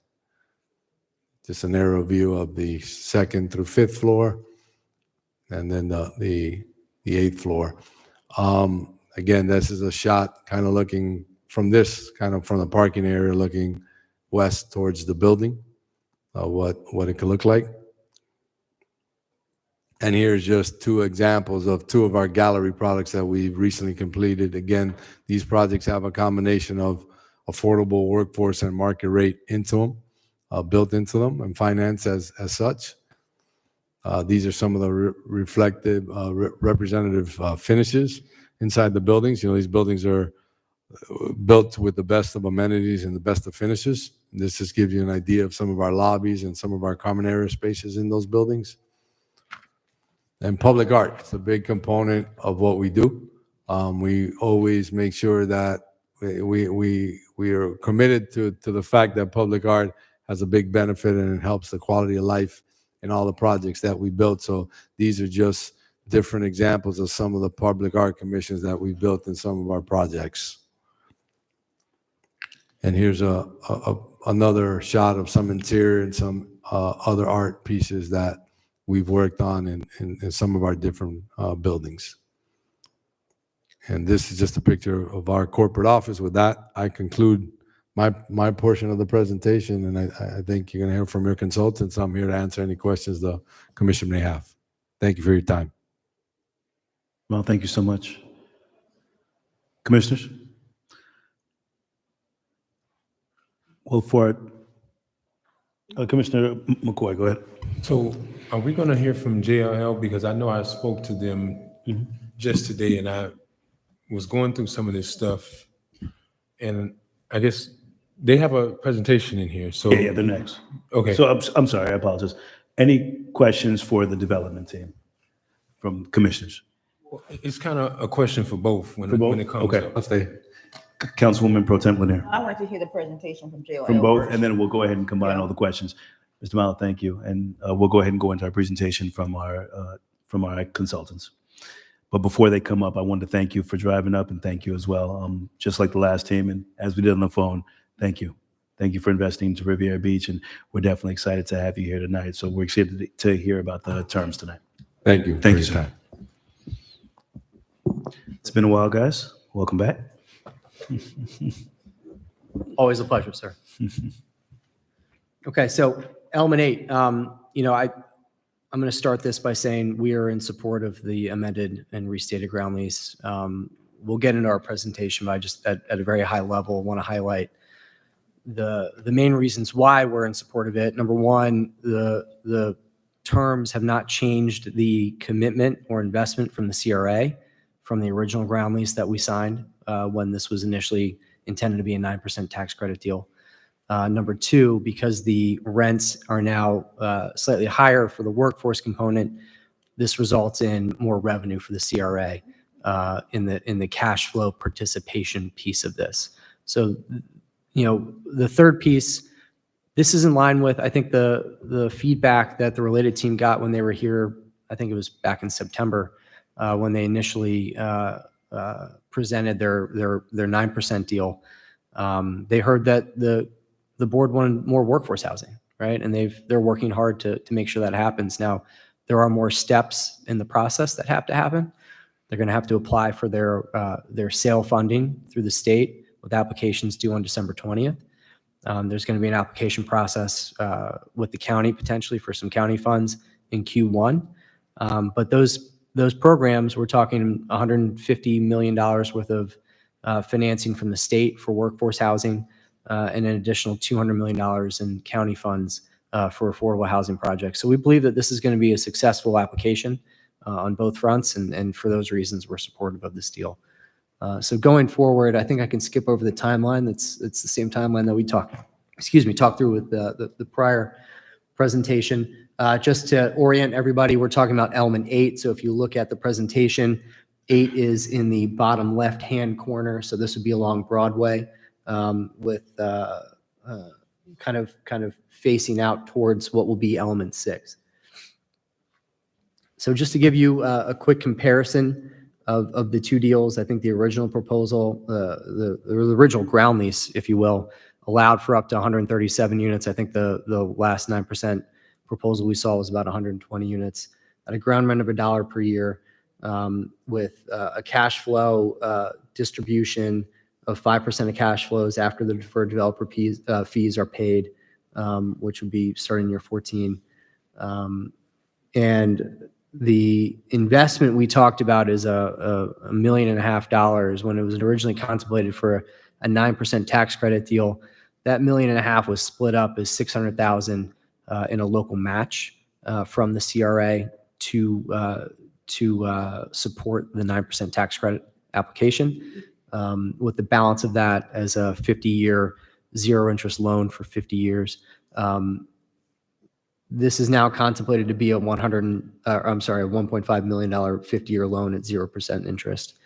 So it's really the same investment that we're talking about. Now, we have worked out language with the related team that if they are successful in securing financing from the county, those proceeds would essentially be shared pari passu. So that would offset the initial investment from the CRA in the event they are successful in getting county funds. Additionally, if they do secure those funds, our share on the back end goes from 5% to 10%. Mr. Chair, Commissioner McCoy, go ahead. can I ask a question at this point? Please, go ahead. So that's actually specifically what I was just looking at. So after looking at the very slide you have now, and then the markup that was provided to us here today on the dais. So let me make sure I understand this. So we have the same exact financial assistance from the CRA. So if the related group goes out and seeks, I guess, funding from elsewhere, how does that now equate to us getting additional 5%? Because the CRA isn't putting in anything else additional. If they go out and find a source for funding, be it the county or otherwise, why does that now change the deal terms to 10%? I can't understand that. That's a great question, sir. First of all, it reduces their equity requirement, Right, which but- hold on. increases overall cash flow in the project, right? Right, but it doesn't change anything that the city or the CRA contributes. So, I mean, if they pull it out of their back pocket and then go and get the other part out of the bank, I don't understand why that's so material in changing the city's or the CRA's actual share in the net cash flows from 5% to 10%. That doesn't practically, or even from a logical perspective, make sense. However they come up with the money, I mean, does it really matter to us per se? But why do we now demand an additional 5% if they go and get county dollars or any other dollars for that matter? Yeah, go for it. So our job is to negotiate the best deal for the city CRA. And we wanted 10% up front. We wanted 10%, not 5%, but this is all about trade-offs and negotiating the best deal, but at the same time allowing the developers to be able to meet their returns and build a project for the community. And so with that, if the developers have their equity tied up into this project or committed to this project, then that means that they can't commit that equity to other projects.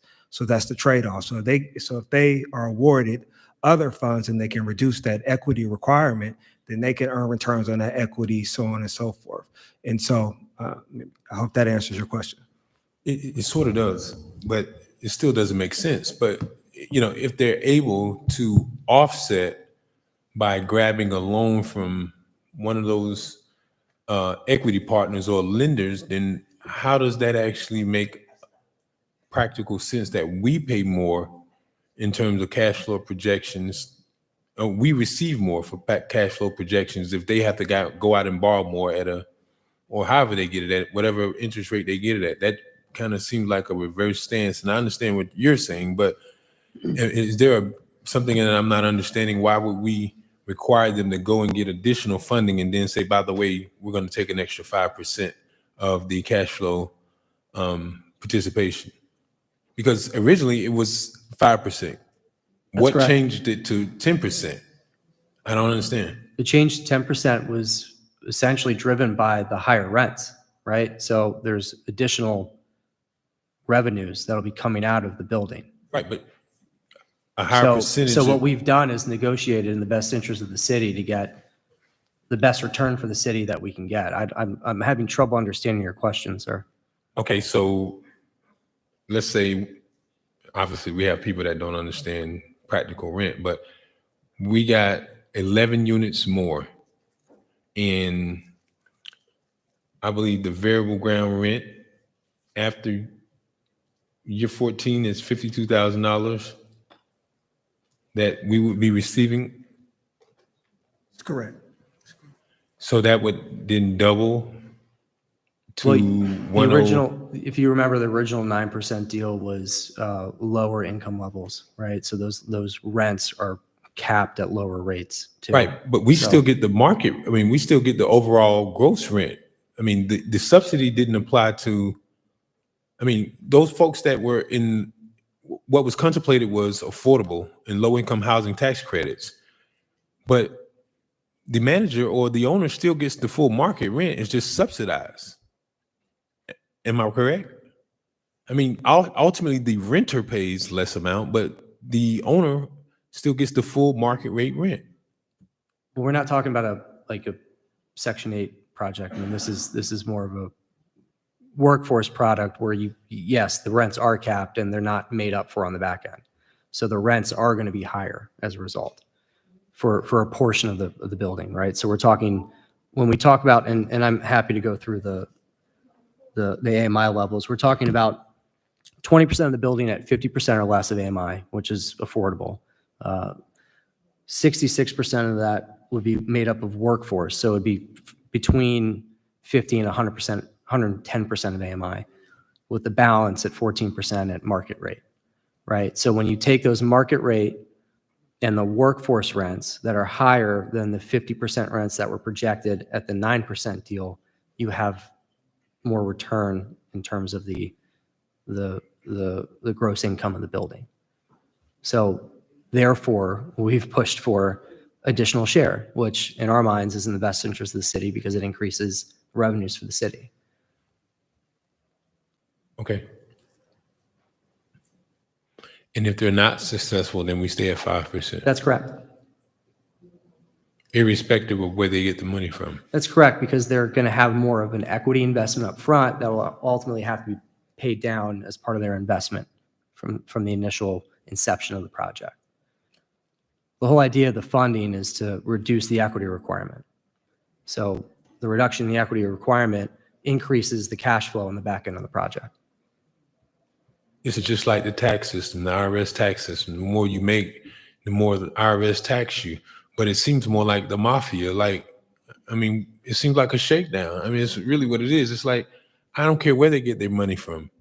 If they're going to deliver the product, I mean, whether they pull it out of their savings account or they pull it out of, working capital, it just seems like, I don't understand why we would just arbitrarily jump from 5 to 10%. It doesn't really make sense. And I've heard your explanation, but really at the end of the day, does it matter to me I just want to see a product, but I want to make it work for everybody that's at the table. So obviously we must be here because in theory they have agreed to these deal So they've terms. agreed to it, and ultimately you hired us to shake them down, right? I mean, that's Well, kind of why I didn't do that. In fact, my name is not even on the Right? resolution. I wouldn't say shake down. I and would say think- maximize the value of the land. And I say putting it- we should probably not even use that because we're a public agency, and that just doesn't even sound good to say that terminology. So, okay. Whose thank name's you. on the resolution, Commissioner? My question was answered. Thank you. I apologize, Nick. That's okay, sir. Madam Clerk, can we strike that from the record? Strike all of that. The last 20 minutes, please, Madam Clerk. Thanks for cleaning that up, Ed. Appreciate it. Thank you.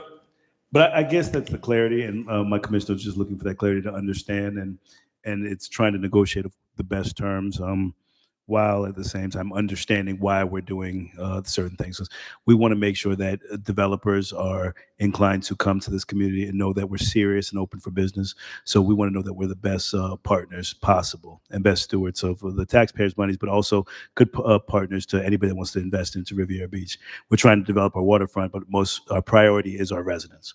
So making sure that they're benefiting from the development, making sure that there's opportunities in housing for them, but making sure also that the developers are coming to actually provide their product and investing their 120 million, their 50 million, those different things. So I definitely understand my colleagues' concerns, and I thank you as well for negotiating it.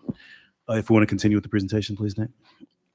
Sure. So we were just jumping into the AMI levels. I think just to do a comparison of the 9% of the previous program to the current program, you had in the old program, 22% of units at 30% of AMI, 49% at 60% of AMI, and 29% at 80% of AMI. That has now changed with the affordability levels that we just discussed with Commissioner McCoy at 20% at 50% or below, 66% between that 50 and 110% of AMI.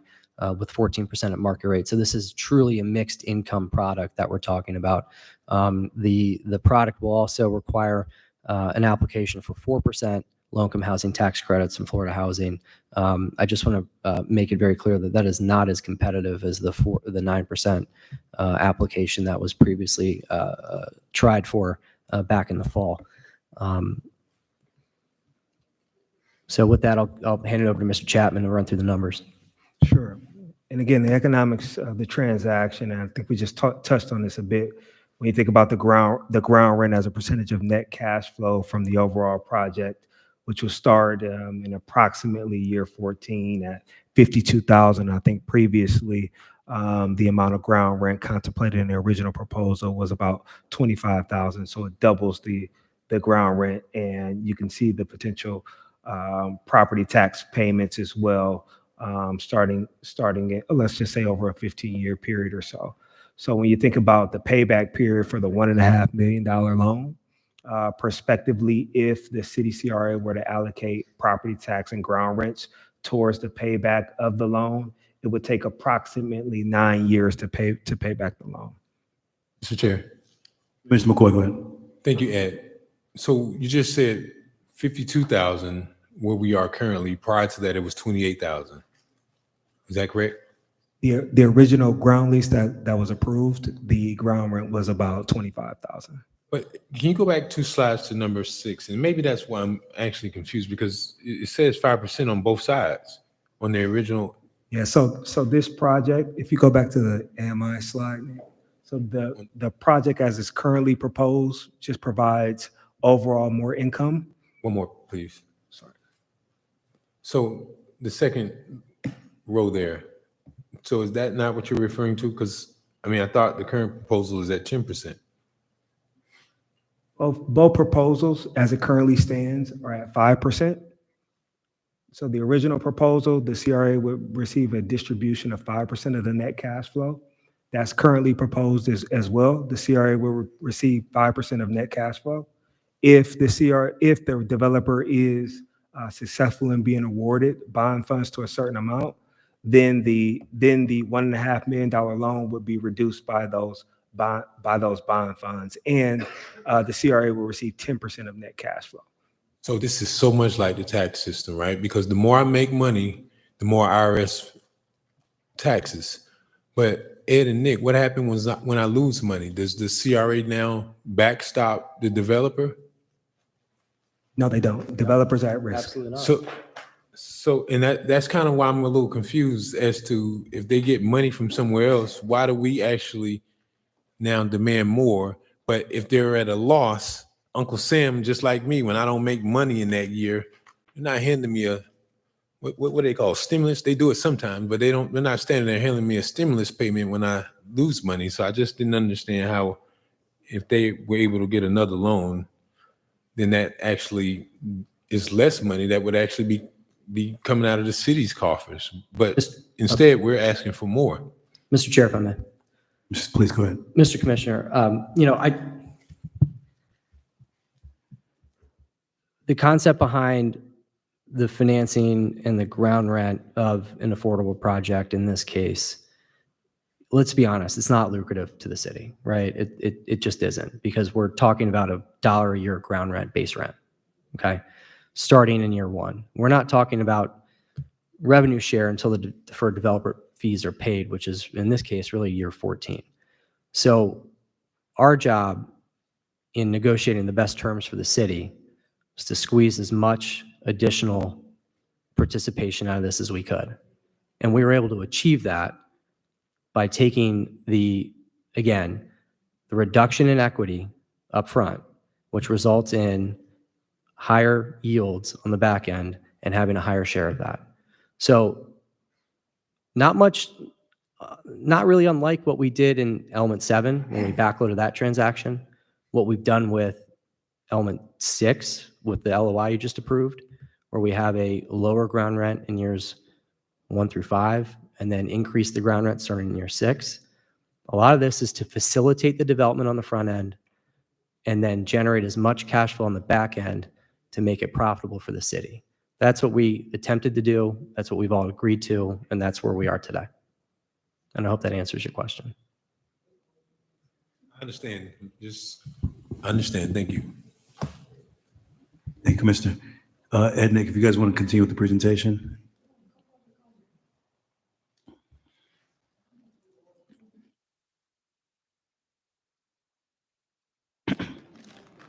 So in summary, I think Nick alluded to a lot of this in his opening, but overall our recommendation is to approve the amended ground lease as it's proposed. Again, some of the benefits or some of the highlights to the proposed transaction is that it provides a more diversified tenant base. There's no age restriction to this proposal. The overall project provides a higher median incomes for the overall project, which means more income for the project, which means more ground rent for the city CRA, and no local match is required. So as such, we would recommend moving forward with the transaction. Open it up for any other additional questions. Thank you. And commissioners, can we go into public comment and then we'll come back for board questions? Thank you, Pro Tem. Public comment for this item, Madam Clerk?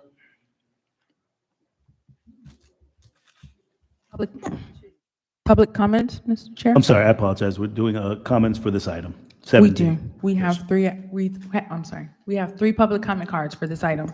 Thank you, Madam Clerk. Go ahead. Margaret Shepard, followed by Lloyd Brown.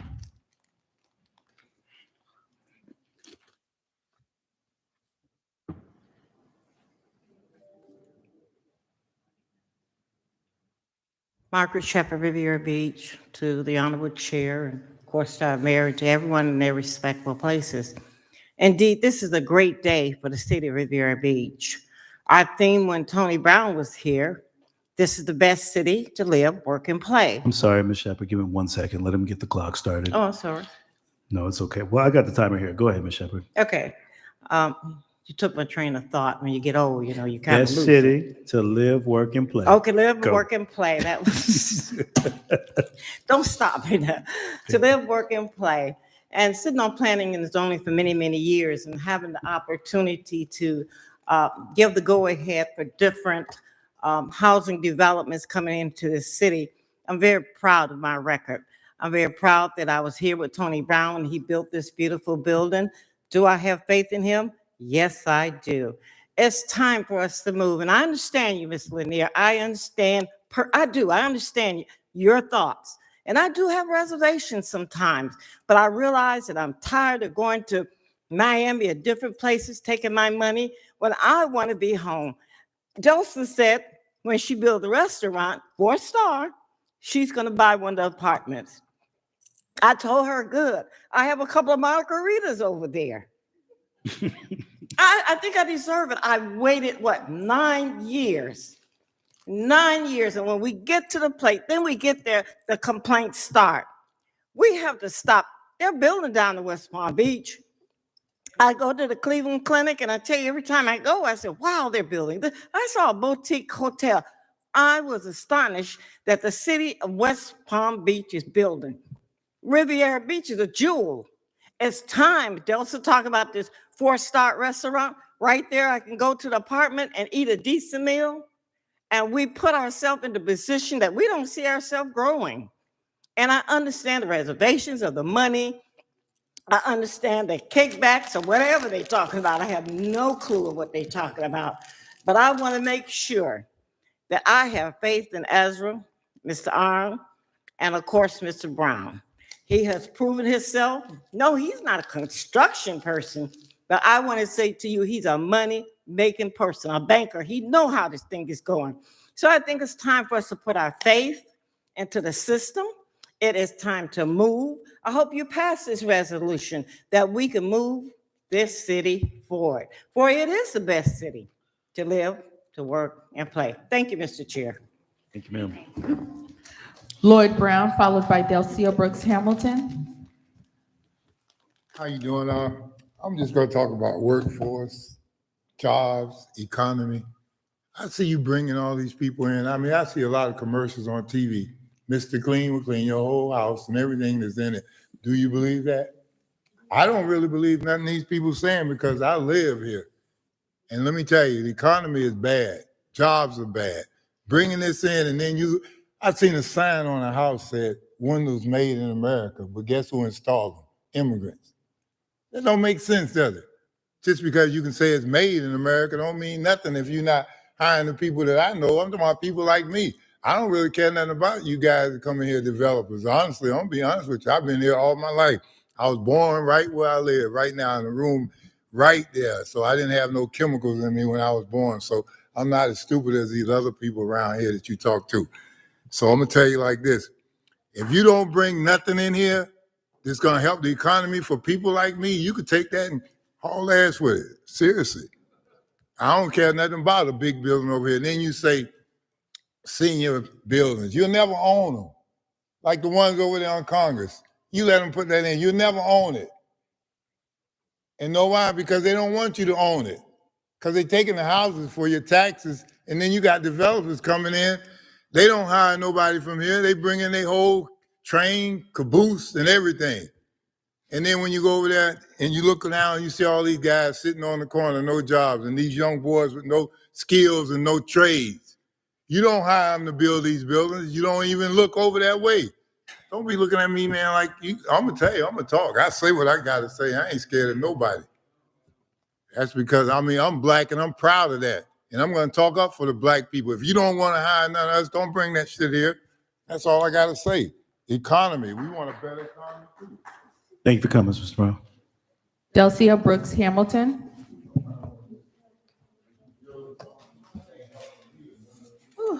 Good evening, Council, Mr. Chair, and Mr. Evans, City Manager. It is a great day in Riviera Beach. I am so happy. Ms. Shepherd said 9 years. Yes, it's been 9 years.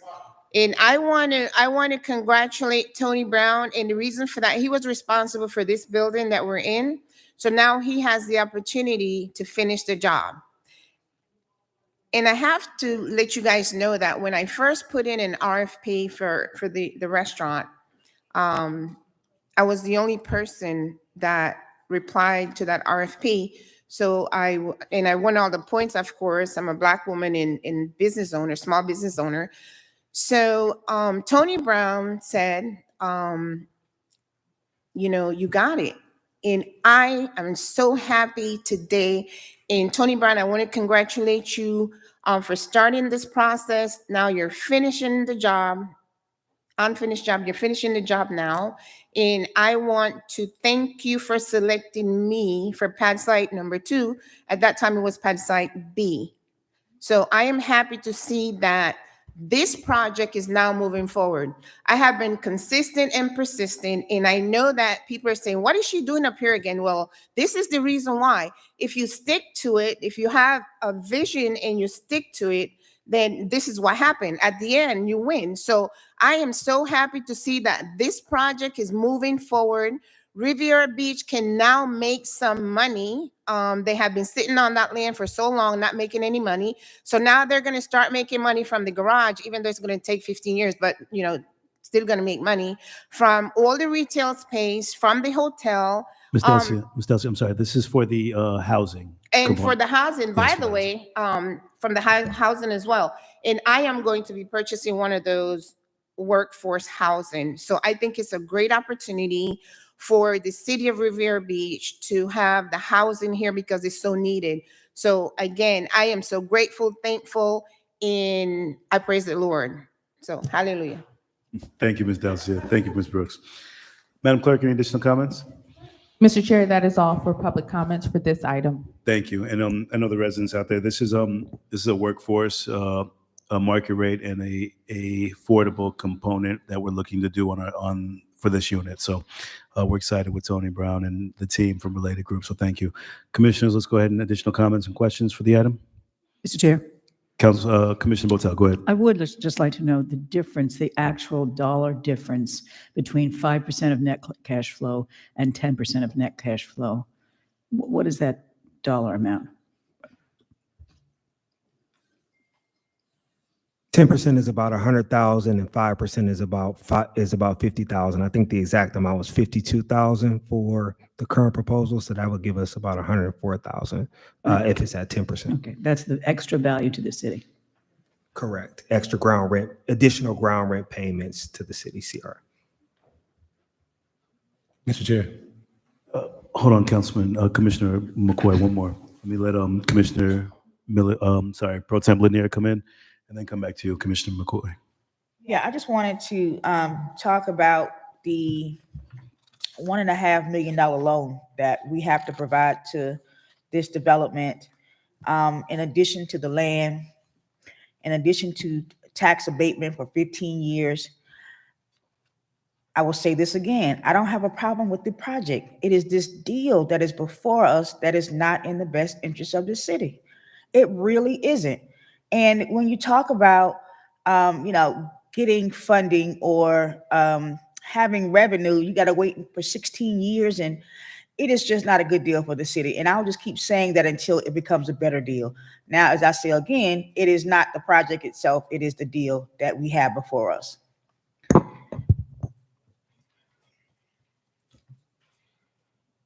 Commissioners, Commissioner McCoy, go ahead, sir. Thank you, Mr. Chair. Perhaps Mr.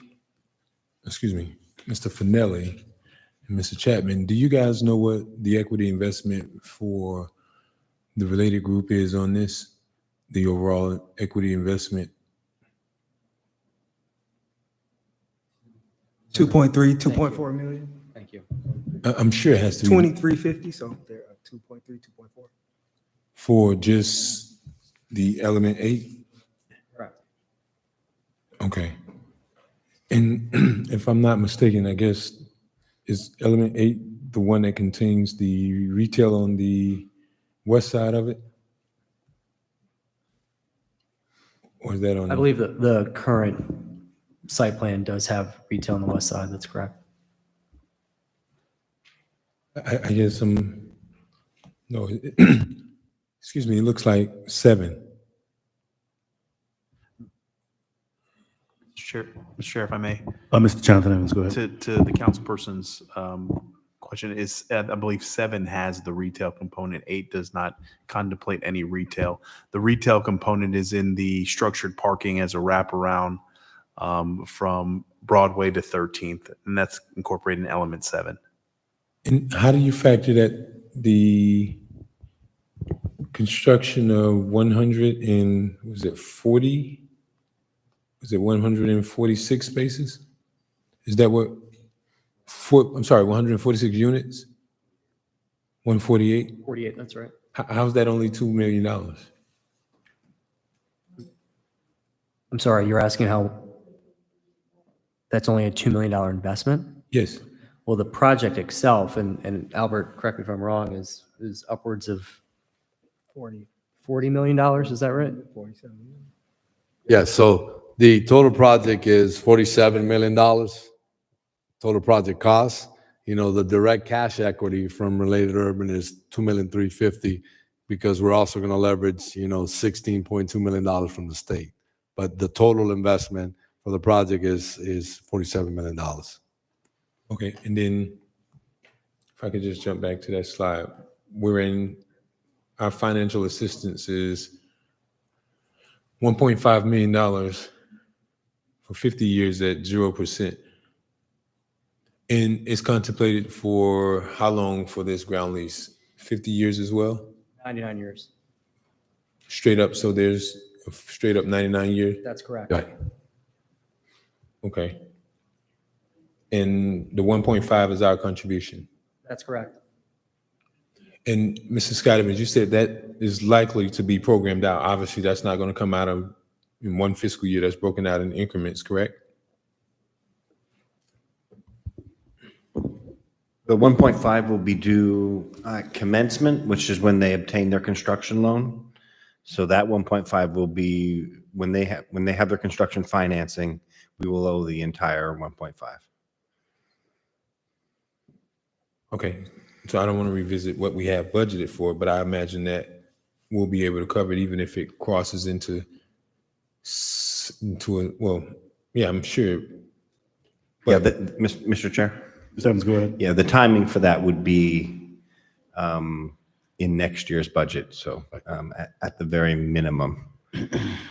So yeah, we do have enough in our current P3 reserve, but we would have the opportunity to plan for it in the next budget year specifically.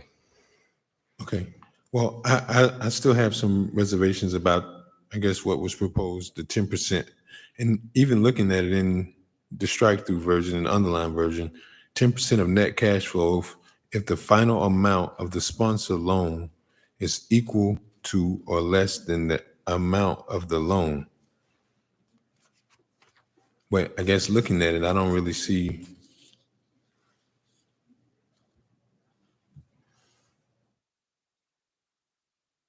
Yeah, I don't know that I like that. And I wanted to see if the board would be supportive of not even having that inclusion in there, because seemingly they've increased in units and now we're going from 5% to 10%. So I don't know that I like that. And that's like, because if we're sharing in the participation, but we're sharing in no losses, no costs, and in fact, we're at the same contribution amount, I don't understand why would we go up from 5% to 10% is what we're asking for in terms of participation when we share in no losses whatsoever. So, Mr. Chair, I know there's going to be probably some more questions regarding this, and I want to see if I'd be allowed the opportunity to offer that as an amendment to remove that provision that JLL brought us back on 3.1.2. And it's in the handout that we gotten.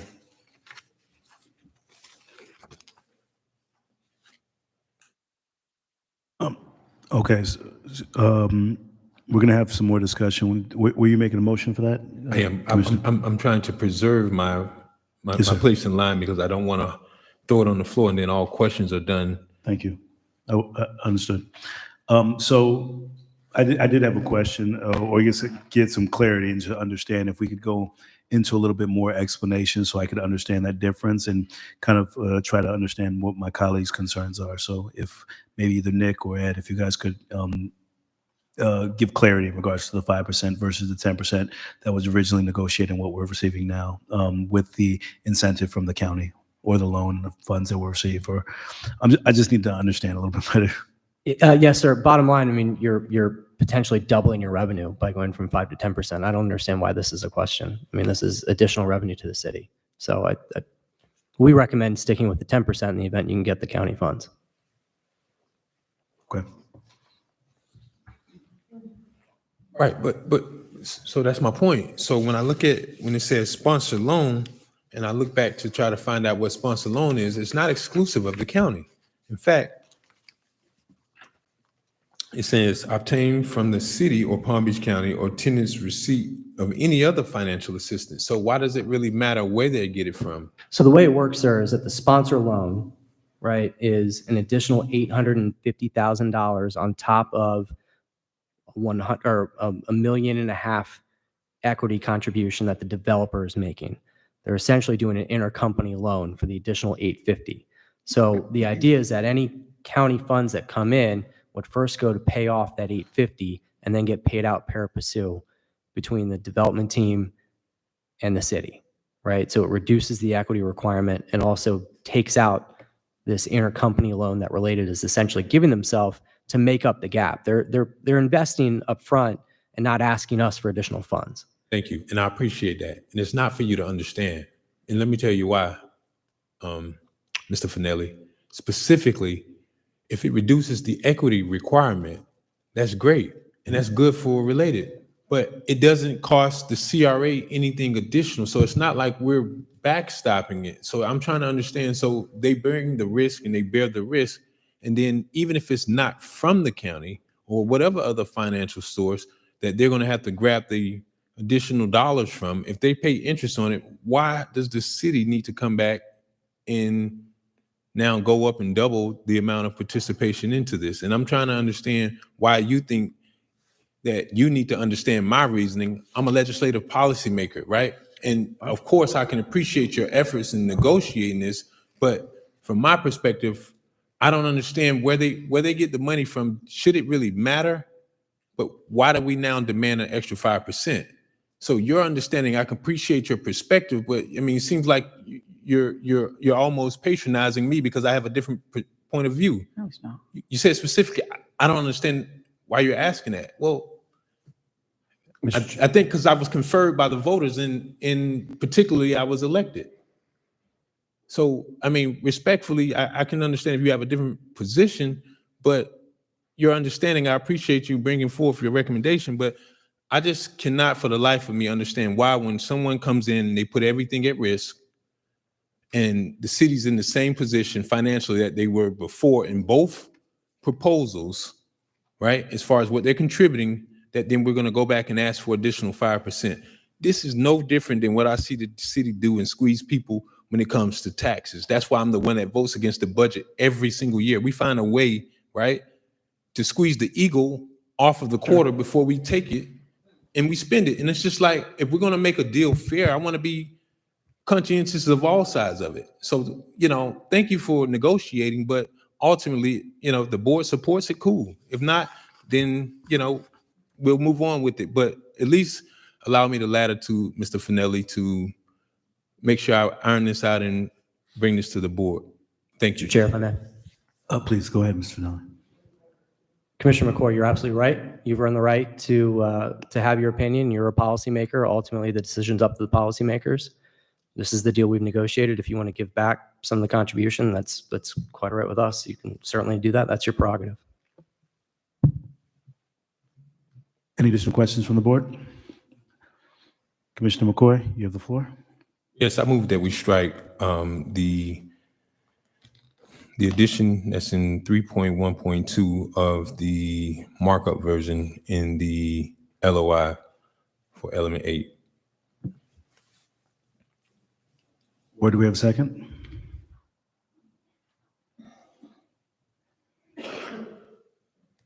So I'm going to second it with the discussion. And I guess my discussion is to understand my colleague's point with this and to be clear for the residents and for the team. And I hear my colleague as policymakers, we have to look at all arenas when it comes to the ability to negotiate on behalf of the residents, to meet good policymakers, and also to attract good development with development partners. I don't necessarily agree with reducing the revenue for the city because that's what we were slated our consultants to do. But at the same time, I do want to make sure that it's being fairly negotiated. So that's why I wanted to allow for us to actually have just some more discussion about it so I could understand. I didn't really understand what the reasoning was at first until I guess Commissioner McCoy gave a little bit more clarity into his sentiments and concerns, which I can understand. The city of Riviera Beach has been looked at in a negative light, and the perception has been that we're not willing to work fairly with the development community. And we finally have a team that's really bullish on negotiating the best deal for us, but we just want to be fair across the board. So that's why I was hearing my colleague and his sentiments and his concerns and wanted to allow for us to at least have the discussion a little bit more. If anybody else wanted to opine, Mr. Chair. Commissioner McCoy. And you know what's very interesting, right?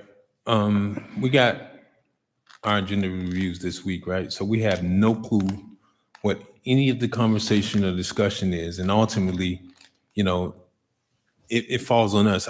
You know, this is the most interesting role being elected because you deal with the good, but mostly the bad. When things happen, it's the elected officials that's on the front line of it. And obviously, I don't expect a perfect deal, but considering when you got someone that's putting an $80 million investment in the city, in you know, much of it they're going out at risk, putting together plans and studies.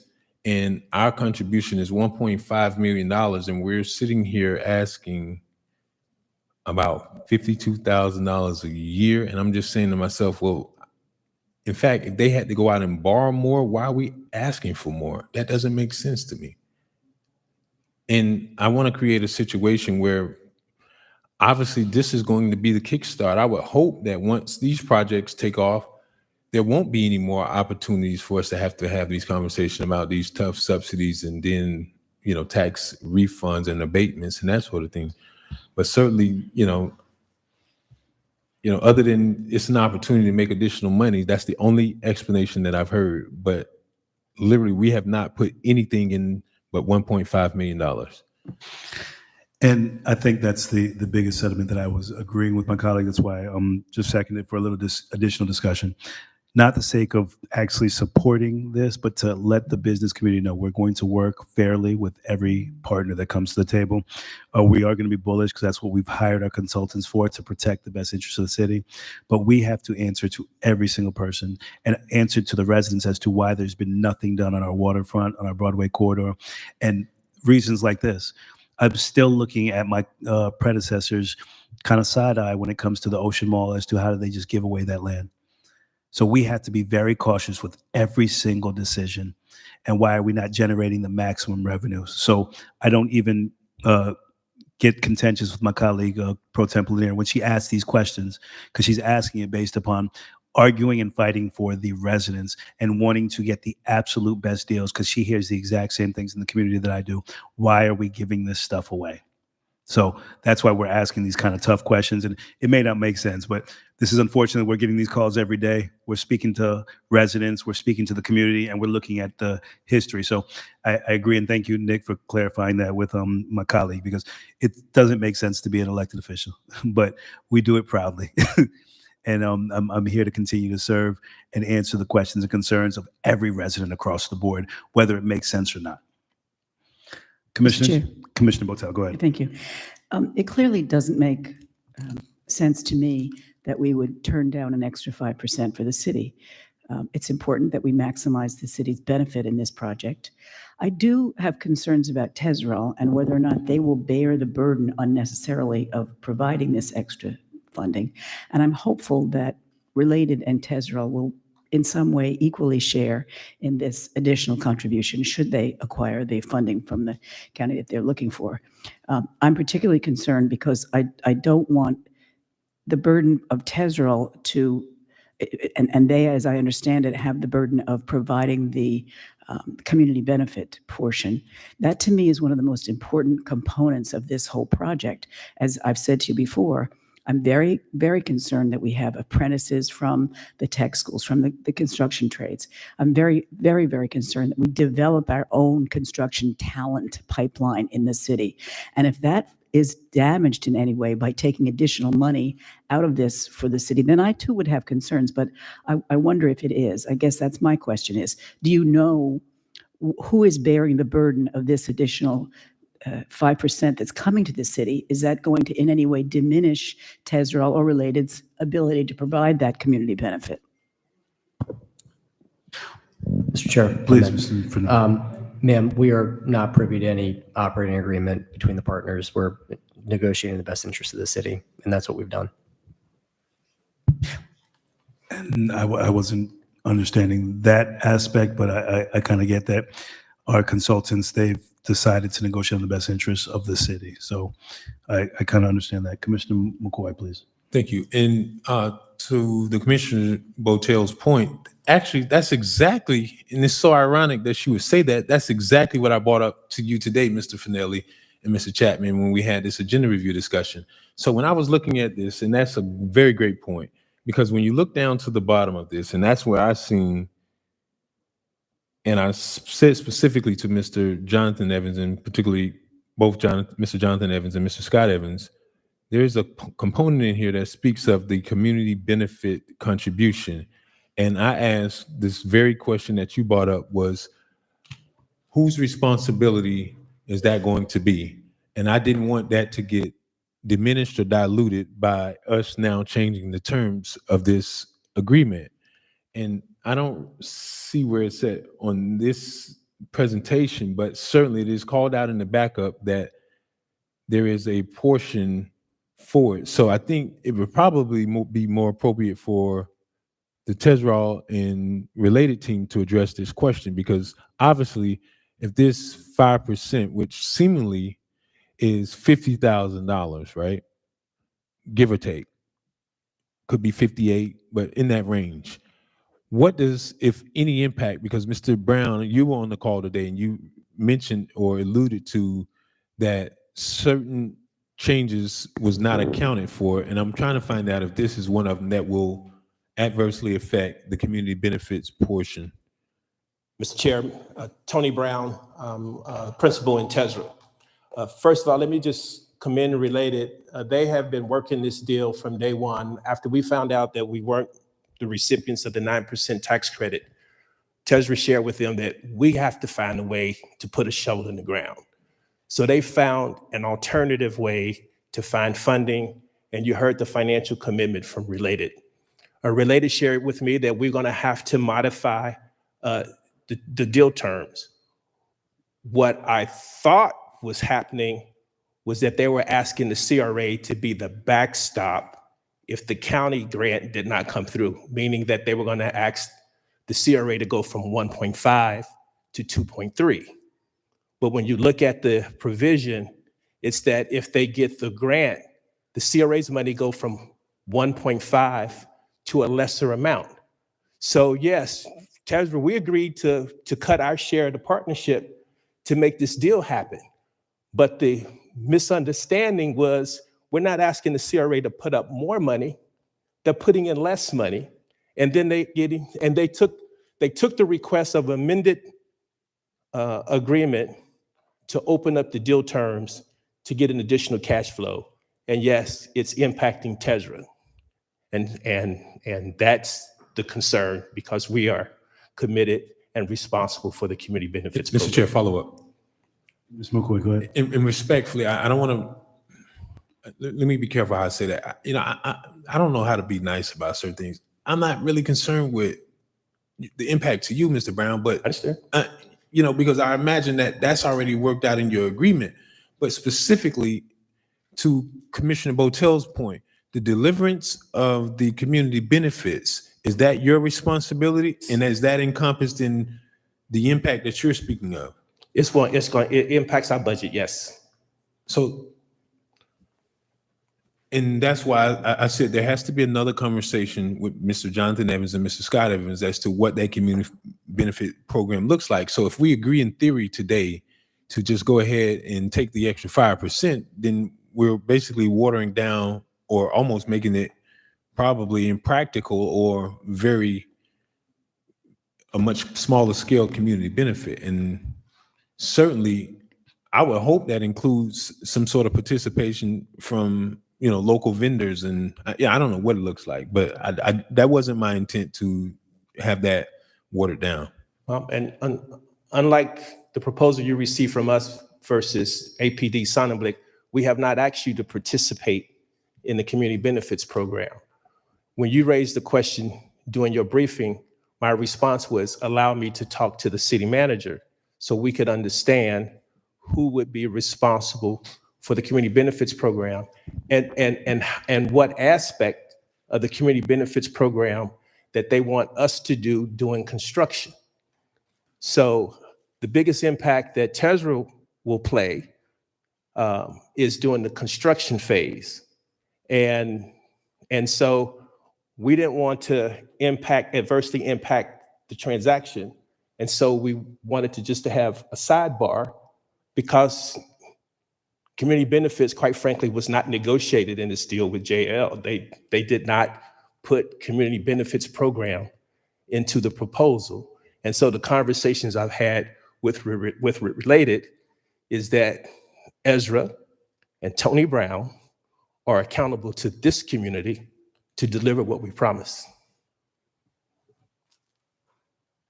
So the issue isn't a Related issue. They've been wonderful. It isn't a city issue, except we don't know what the community benefits program is. Dr. Botel wants an apprenticeship program. Ms. Miller Anderson was here when I was the CRA director. It required documentation. It required reporting. That's an impact on the construction budget. So we understand that.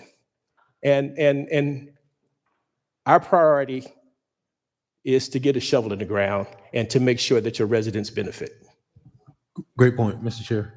Commissioner McCoy, go ahead. Great point. So I know people personally that took advantage, and I know you may recall this, board member Miller Anderson, but there were 4 teams, and then not only that, my predecessor, Councilmember Guyton, specifically had a lot of union participation. While I'm certainly not saying that that's the direction that I'm wanting us to go, because that clearly has some budgetary and monetary impacts that I don't think we can even measure at this point. But certainly I would like to see that we have those kind of involvements in understanding what those community benefit programs look like. Hence why I'm not ready to give up an additional 5% of net cash flows without knowing what that piece encompasses.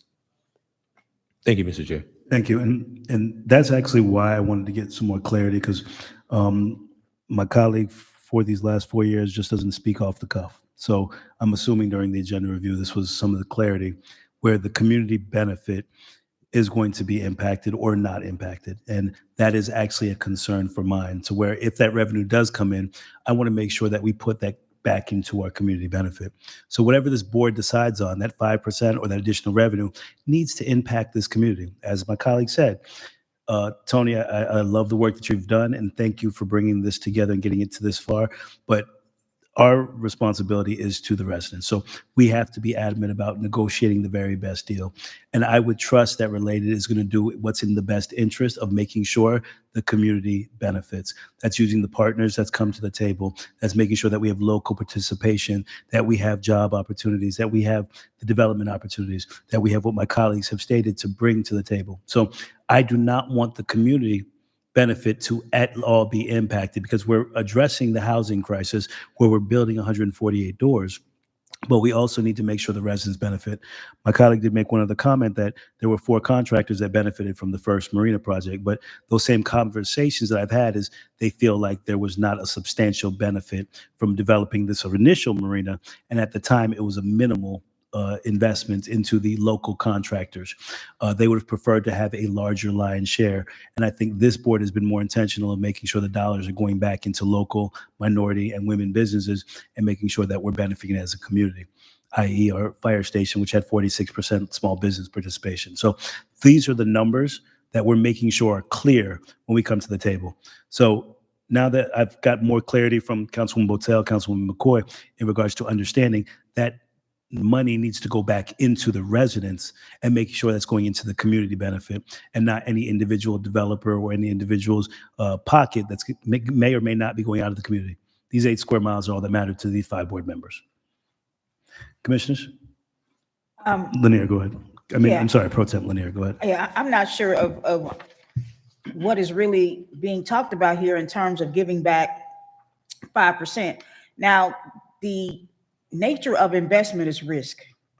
You're taking a risk investing in this community. And my assumption was that all this was worked out thus far tonight. So for us to renegotiate this in the meeting, take away 5%, then we're basically renegotiating this contract in the public, which is something that's supposed to be done with the people at the table, with the consultants, with city staff. And I thought that was done, but now we're renegotiating publicly for taking less, to take less, to take less. We are asking to take less because we're concerned about issues that should have already been covered, that need to be covered, because that's the part of investing in this city. So no, I'm not going to ask for it back, because that's a part of the investment, that's a part of the negotiations, and that is the reason why we paid these gentlemen $836,000 to be able to do this for us. So to negotiate this in public is something that is just unacceptable. 836. Hold on, Commissioner McCoy. Commissioner Botel, Miller Anderson? No? Commissioner McCoy, go ahead. I'm looking at the gentlewoman from District 2, and she looks like she doesn't want me to say anything else. Board members, no further presentation. I'm sorry, Milo, welcome. Did you have any No, comments? if there was another question. No, I don't think there was any additional questions from the board. If there's no additional comments from the board, we have to dispose of Commissioner McCoy's amendment to the resolution, and then. Chairman Lawson, if I may make one. Sorry, I would like to make one comment before you close out and go to a vote. Two things I just want to state. One, we've given our recommendation. The recommendation is what's in the package. That's what we've worked out. What the board decides to do from a policy standpoint, we'll be supportive of. But number two, these gentlemen here, the development team, they have a deadline for application for December 20th. I think in order to make them or allow them to meet that deadline, we need to have a resolution of this tonight. So I'd hope that whatever the discussion leads to some sort of approval so that they can get their site plan, or I'm sorry, their site control to make that application by December 20th. And I'll leave it at that. Thank you, sir. Commissioners? Thank you. Clerk, Madam Clerk, Mr. Zier, we're going to dispose of Commissioner McCoy's item, which we're going to vote on Commissioner McCoy's amendment to the resolution. Mr. Chair. Commissioner McCoy. It's actually not an amendment to the resolution. It's going to be an amendment to the ground lease. I'm sorry, amendment to the actual terms of the ground lease. Correct. Thank you. Commissioner Botel? No. Commissioner Miller Anderson? No. Commissioner McCoy? Yes. Chair Pro Temp Lanier? No. Chair Lawson? No. That vote fails 2-3 with Commissioner Botel, Commissioner. No, it's not right. No, it's 4-1. 4-1. Okay, I'm sorry. That vote fails with 4-1 with Commissioner Botel, Commissioner Miller Anderson, Chair Pro Temp Lanier, and Chair Lawson dissenting. Oh, yeah. That's it. Thank you, Madam Clerk. And before we go into the final vote for the resolution, the additional 5%, that was the discussion.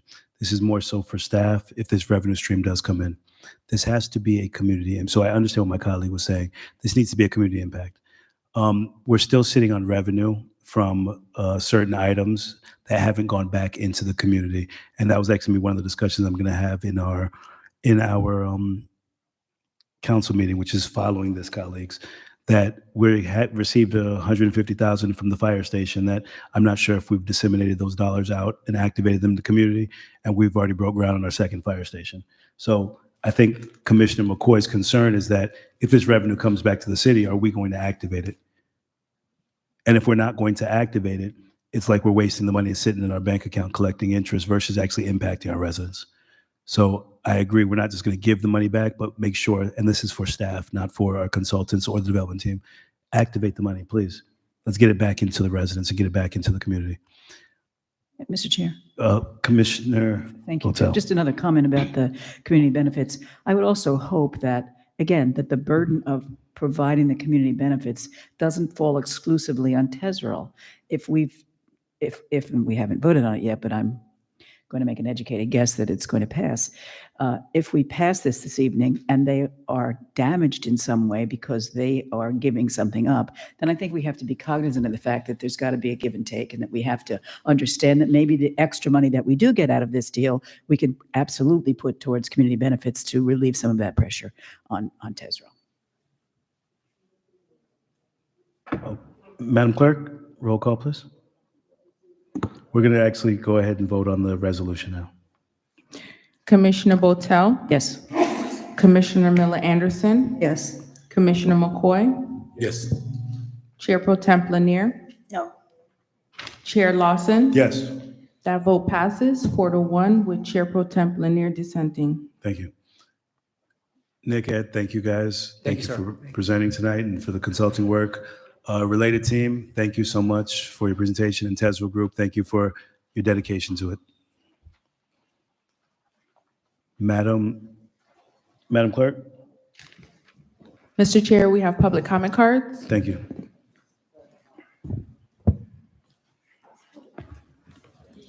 General public comment.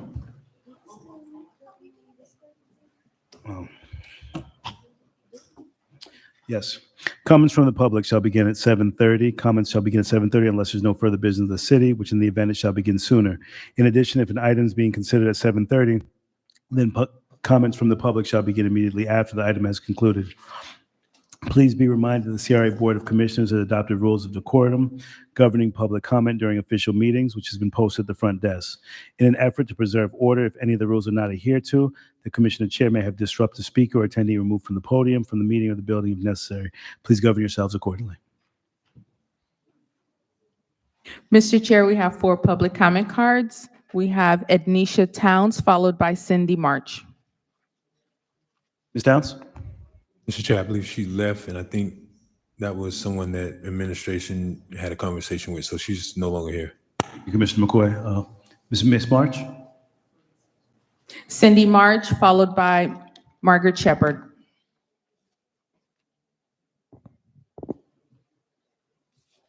Good evening, Council. Cindy March, you all sitting up here saying about affordable housing. I did reach out to Doug and I reached out to Ms. Jenkins about the affordable housing that Berkeley Landing and when the applications is going to be available to fill out. But my question to you all, what do you all consider as affordable housing? Say if I get a piece of rental property over there and then it's time for me, say if I don't meet the criteria to buy the house and I need to sign another lease, is it a cap on the rent? Because anybody in their right mind know anything close to that water, people look like me, it's not affordable with the kind of income we make. So I would just want to know, is it going to be a cap on it? And another thing that I'm not too pleased with all of this affordable housing and these big developers coming, because only thing I hear is on Singer Island, on the east side of town. We have so many dilapidated houses on the west side of town. We need to grow the whole city, not some of the city. You understand? I prefer, they asked me in the first meeting that I had for my first time home buyer last week. They asked me, well, what kind of home are you looking for? I told them, I prefer to get a foreclosure home and fix it up, you know, have the people come out and inspect it or under the pipes or whatever. FHA ain't gonna let you buy anything and overprice a home. But I know if I come on this side of town, I'm gonna pay way more money. Number one, I'm not gonna be qualified with my income. I'm already probably gonna have to get a second job or third job anyway.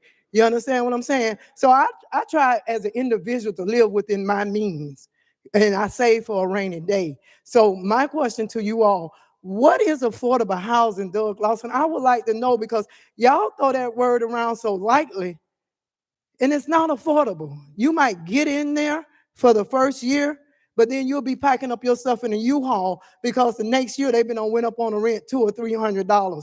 And let's not just concentrate on Singer Island. We need to bring everything on the west side as well as Singer Holland. We got a lot of property over there where we can have Black-owned businesses. Because if I'm not mistaken, Botel stopped us on Singer Holland and boycotted us. So that's why I don't spend my money on Singer Holland.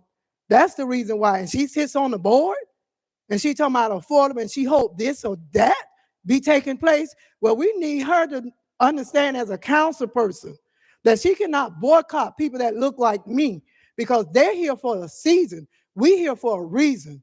And you all got to understand these big developers is taking over and they're going to push people like us right up out the city of Riviera Beach where we love to live, work, and play. So please tell me what is affordable housing. I need to understand because sometimes I pause when I'm talking to the people about the first time home buyer because when you don't know, you just don't know. Thank you for coming, Ms. March. Margaret Shepherd, followed by Doretta Polk. And Ms. March, we will be addressing the concerns after, so after. We only got three public comments, but we understand. Thank you. We'll have someone follow up with you, Ms. March. Thank you. Yes, ma'am. Welcome. Thank you, Mr. Chair, Thank you, Ms. once Shepherd. again. I appreciate you getting me on track. Age is catching up with me. But I do thank the city of Riviera Beach and to all of you that sit on the board. I'm excited about what's going on in the city. I realize that we have hiccups along the way, but I want to make sure that I understand that this city is moving forward. And it's time. It's really time. And I understand you, Ms. Lanier. If nothing else, I thank you for thinking of us. You're thinking outside the box of money. And that's the main thing. We have to find out where the money's going, how we're getting that money, how we're spending that money. You're absolutely right. And I agree on that. But I realize that when people go into business, they have to understand one thing, the movement. You have to have faith. And right now, what I don't understand, Ms. Lanier, I understand that the city has got to move. Sitting on planning and zoning for a few years. Thank you, Ms. Kashama, let me stay there because I was going from district to district, but I'm there now. But I appreciate you. I appreciate you allowing me to sit on planning and zoning. I appreciate you giving that stand to know that I help move my city forward. Berkeley Landing is there. The other ones are building. We have Riviera. We are moving forward. We have the project out on Military Trail. We have the Riviera Beach Housing Authority that want to build undergrounds of where the Alphas is at. I'm excited about that.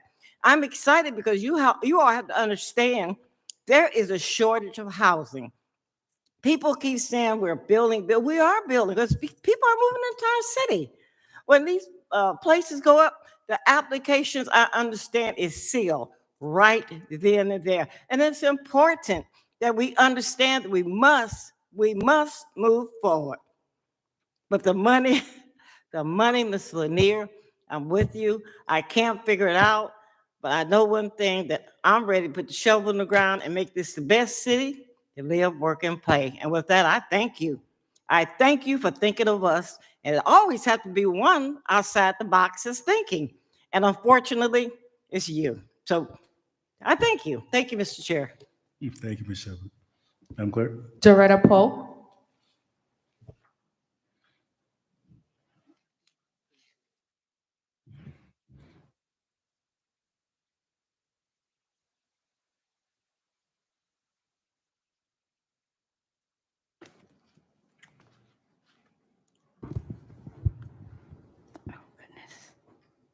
Good evening. My name is Doretta Polk, and I'm a resident of Riviera Beach. And I was just wanted to comment on the resolution. Unfortunately, I wasn't here to make a comment on this resolution 2023-26. I was not at home on yesterday. I didn't get into it very late. And there was, in the morning, I noticed there was holes dug all the way up. And there was a young man, as I went to open the gate from AT&T. My question is, why was the citizens of Riviera Beach, Mr. Scott Evans, We weren't notified that they were going to be doing this digging. Now, we don't have now, I guess, the communication with Channel 18 anymore, either AT&T, which is Channel 99 for me, to get concerning the council meetings or the CRA meetings. But there was no flyer on our doors. The residents we all talked about this today. There was no flyers on our doors. Even it could have been, the notification could have been also put in our water bill. So I was really taken back by that. And then the young man from AT&T said that they had to come in my backyard to dig up my backyard, because saying that's an easement. And I was very concerned about why weren't we notified about this? And this is going on. I am totally for improving the infrastructure of communication, totally for that. But still, we should have been notified. And I personally wasn't notified, and 5 other families weren't either. Now, this is going on from 11th Street all the way to 27th Street. And like I said, I'm for this. Any improvement, I'm for.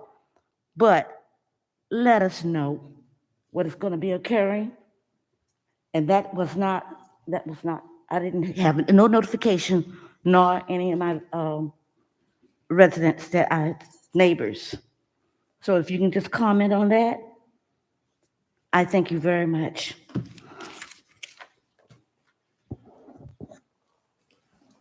Thank you for your comments, Ms. Pope. Mr. Chair, that is all for public comments. Thank you. Board members, discussion. Mr. Evans, do you want to go ahead and respond to any of the public comments? Yes, very briefly, Mr. Chair. With respect to the question on affordability and affordable housing, I've asked for Ms. Jenkins to make contact with Ms. March to have a conversation with her about that. And then concerning AT&T doing any work within the easements, they routinely never notify us because there is an easement and they do have the ability to go back there and do work, especially if there's a disruption or anything associated with their lines.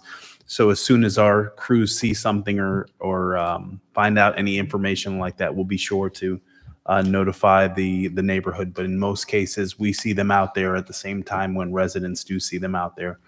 That happens with a lot of contractors when they have to do work within the easements for any of the other utilities and service providers. Thank you, Mr. Evans. General comments by the Executive Director? No, Mr. Chair. Discussion by General Counsel? None, Mr. Chair. Statements from the Riviera Beach Commission, starting with Commissioner Botel. Lanier? Thank you. Commissioner Melanson? No. Commissioner McCoy? Yes, just please. One real quick thing. So, Mr. Chair, at the last meeting, I think we were in City Council. I want to make sure that I put this on the record for the clerk. We have this ADA notice, and I'm happy to celebrate my birthday tomorrow, but apparently I can't hear. So I want to make sure that this is clear, that under ADA of 1990, I want to make sure that there's accommodations made for members that's participating as commissioners as well as the public to hear, because the moment a person takes their mouth away from the microphone, it's inaudible. And for whatever reason, it seems to be very difficult to get the chair sometimes to give me the opportunity to go back and ask somebody to be heard. So just from an ADA standpoint, we had monitors that used to face up here.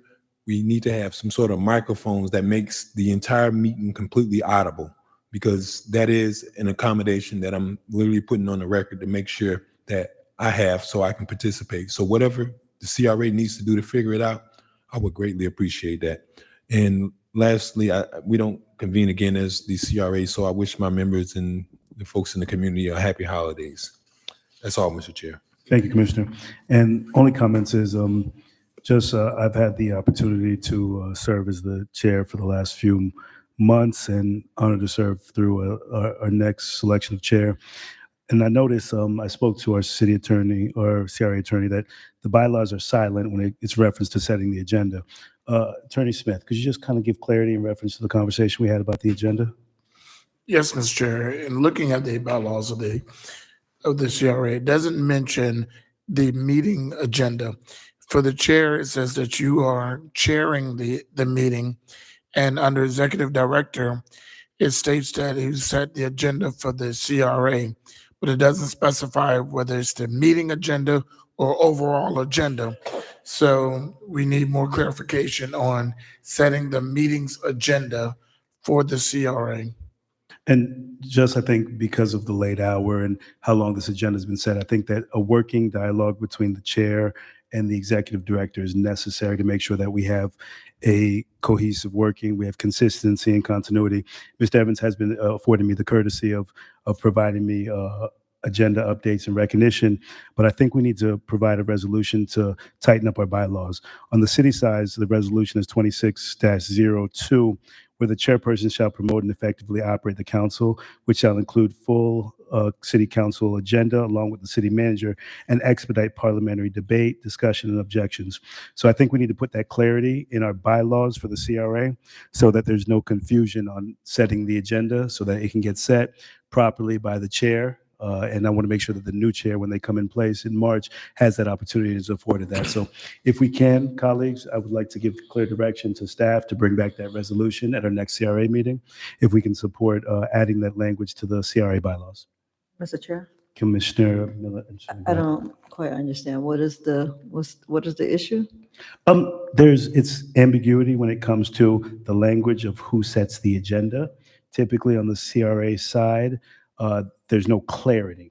On the city side, the city manager and the board chair set the agenda. So just for clarity's sake, so there's no confusion, I wanted to make sure that we added that to the bylaws to make sure it's consistent with the CRA and the city council. So to have it say the exact same thing as what the city says? Yes, ma'am. So if we can, if I could get some support for that so that we could bring staff to allow for them to bring this back at the next council meeting, so we have clarity, because in these late hours, I want to make sure that the board chair has the opportunity to opine on what's being done, said, and how the agenda is going to flow, similar to on the city side, so it can run efficiently. Mr. Chair? Commissioner Botel, thank you. Thank you, Lynette. So is it not happening? I guess I'm just trying to figure out. It's why more is so it- just making sure it's clear, because I guess there's just some confusion in regards to the language in the bylaws. So to make sure that it's mandated so that it's understood by the executive director. Okay? So, Mr. Evans, do we have a consensus on that? Mr. Chair? Please. If I may, I will bring that back for the board's consideration at your next regular meeting of the CRA. Mr. Chair, so there are specific provisions that's in our CRA that requires certain, I guess, voting conventions, like a supermajority or something like that, in order to amend the bylaws or something of the sort. Yes, sir. Okay, all right, cool. Yeah, I think so. I support that. One more question. I'm sorry. Please, Ms. Miller. So this is not saying that if council members want to add something to the agenda, the chair or whomever would say, if they don't want it on there, they're not going to put it on. Is that what we're saying? No, I'm saying it's the same language that we have on the city side. It's just there's ambiguity. It's not clear direction, so there's no clarity in regards to who sets the agenda or how it's set. How has it been being said all this time? It's been consistent with the city council, but just to make sure there's no ambiguity or confusion. So it's just been operating without clear bylaws. Because it's just the perception of, when I spoke to Attorney Smith, that it was not very clear as to who set and how the agenda set. Yeah, I understand what you're saying. I just want to make sure that we're not talking about, because in the past, there have been People issues restrict where. other commissioners from doing it. Right. No, the same language is on the city side. It's just making it consistent. Okay. Yes, ma'am. And then hopefully staff can bring that back for us to discuss at the next CRA meeting. Okay. Commissioners, 5 minutes? 5 minutes. With no further business, meeting's adjourned.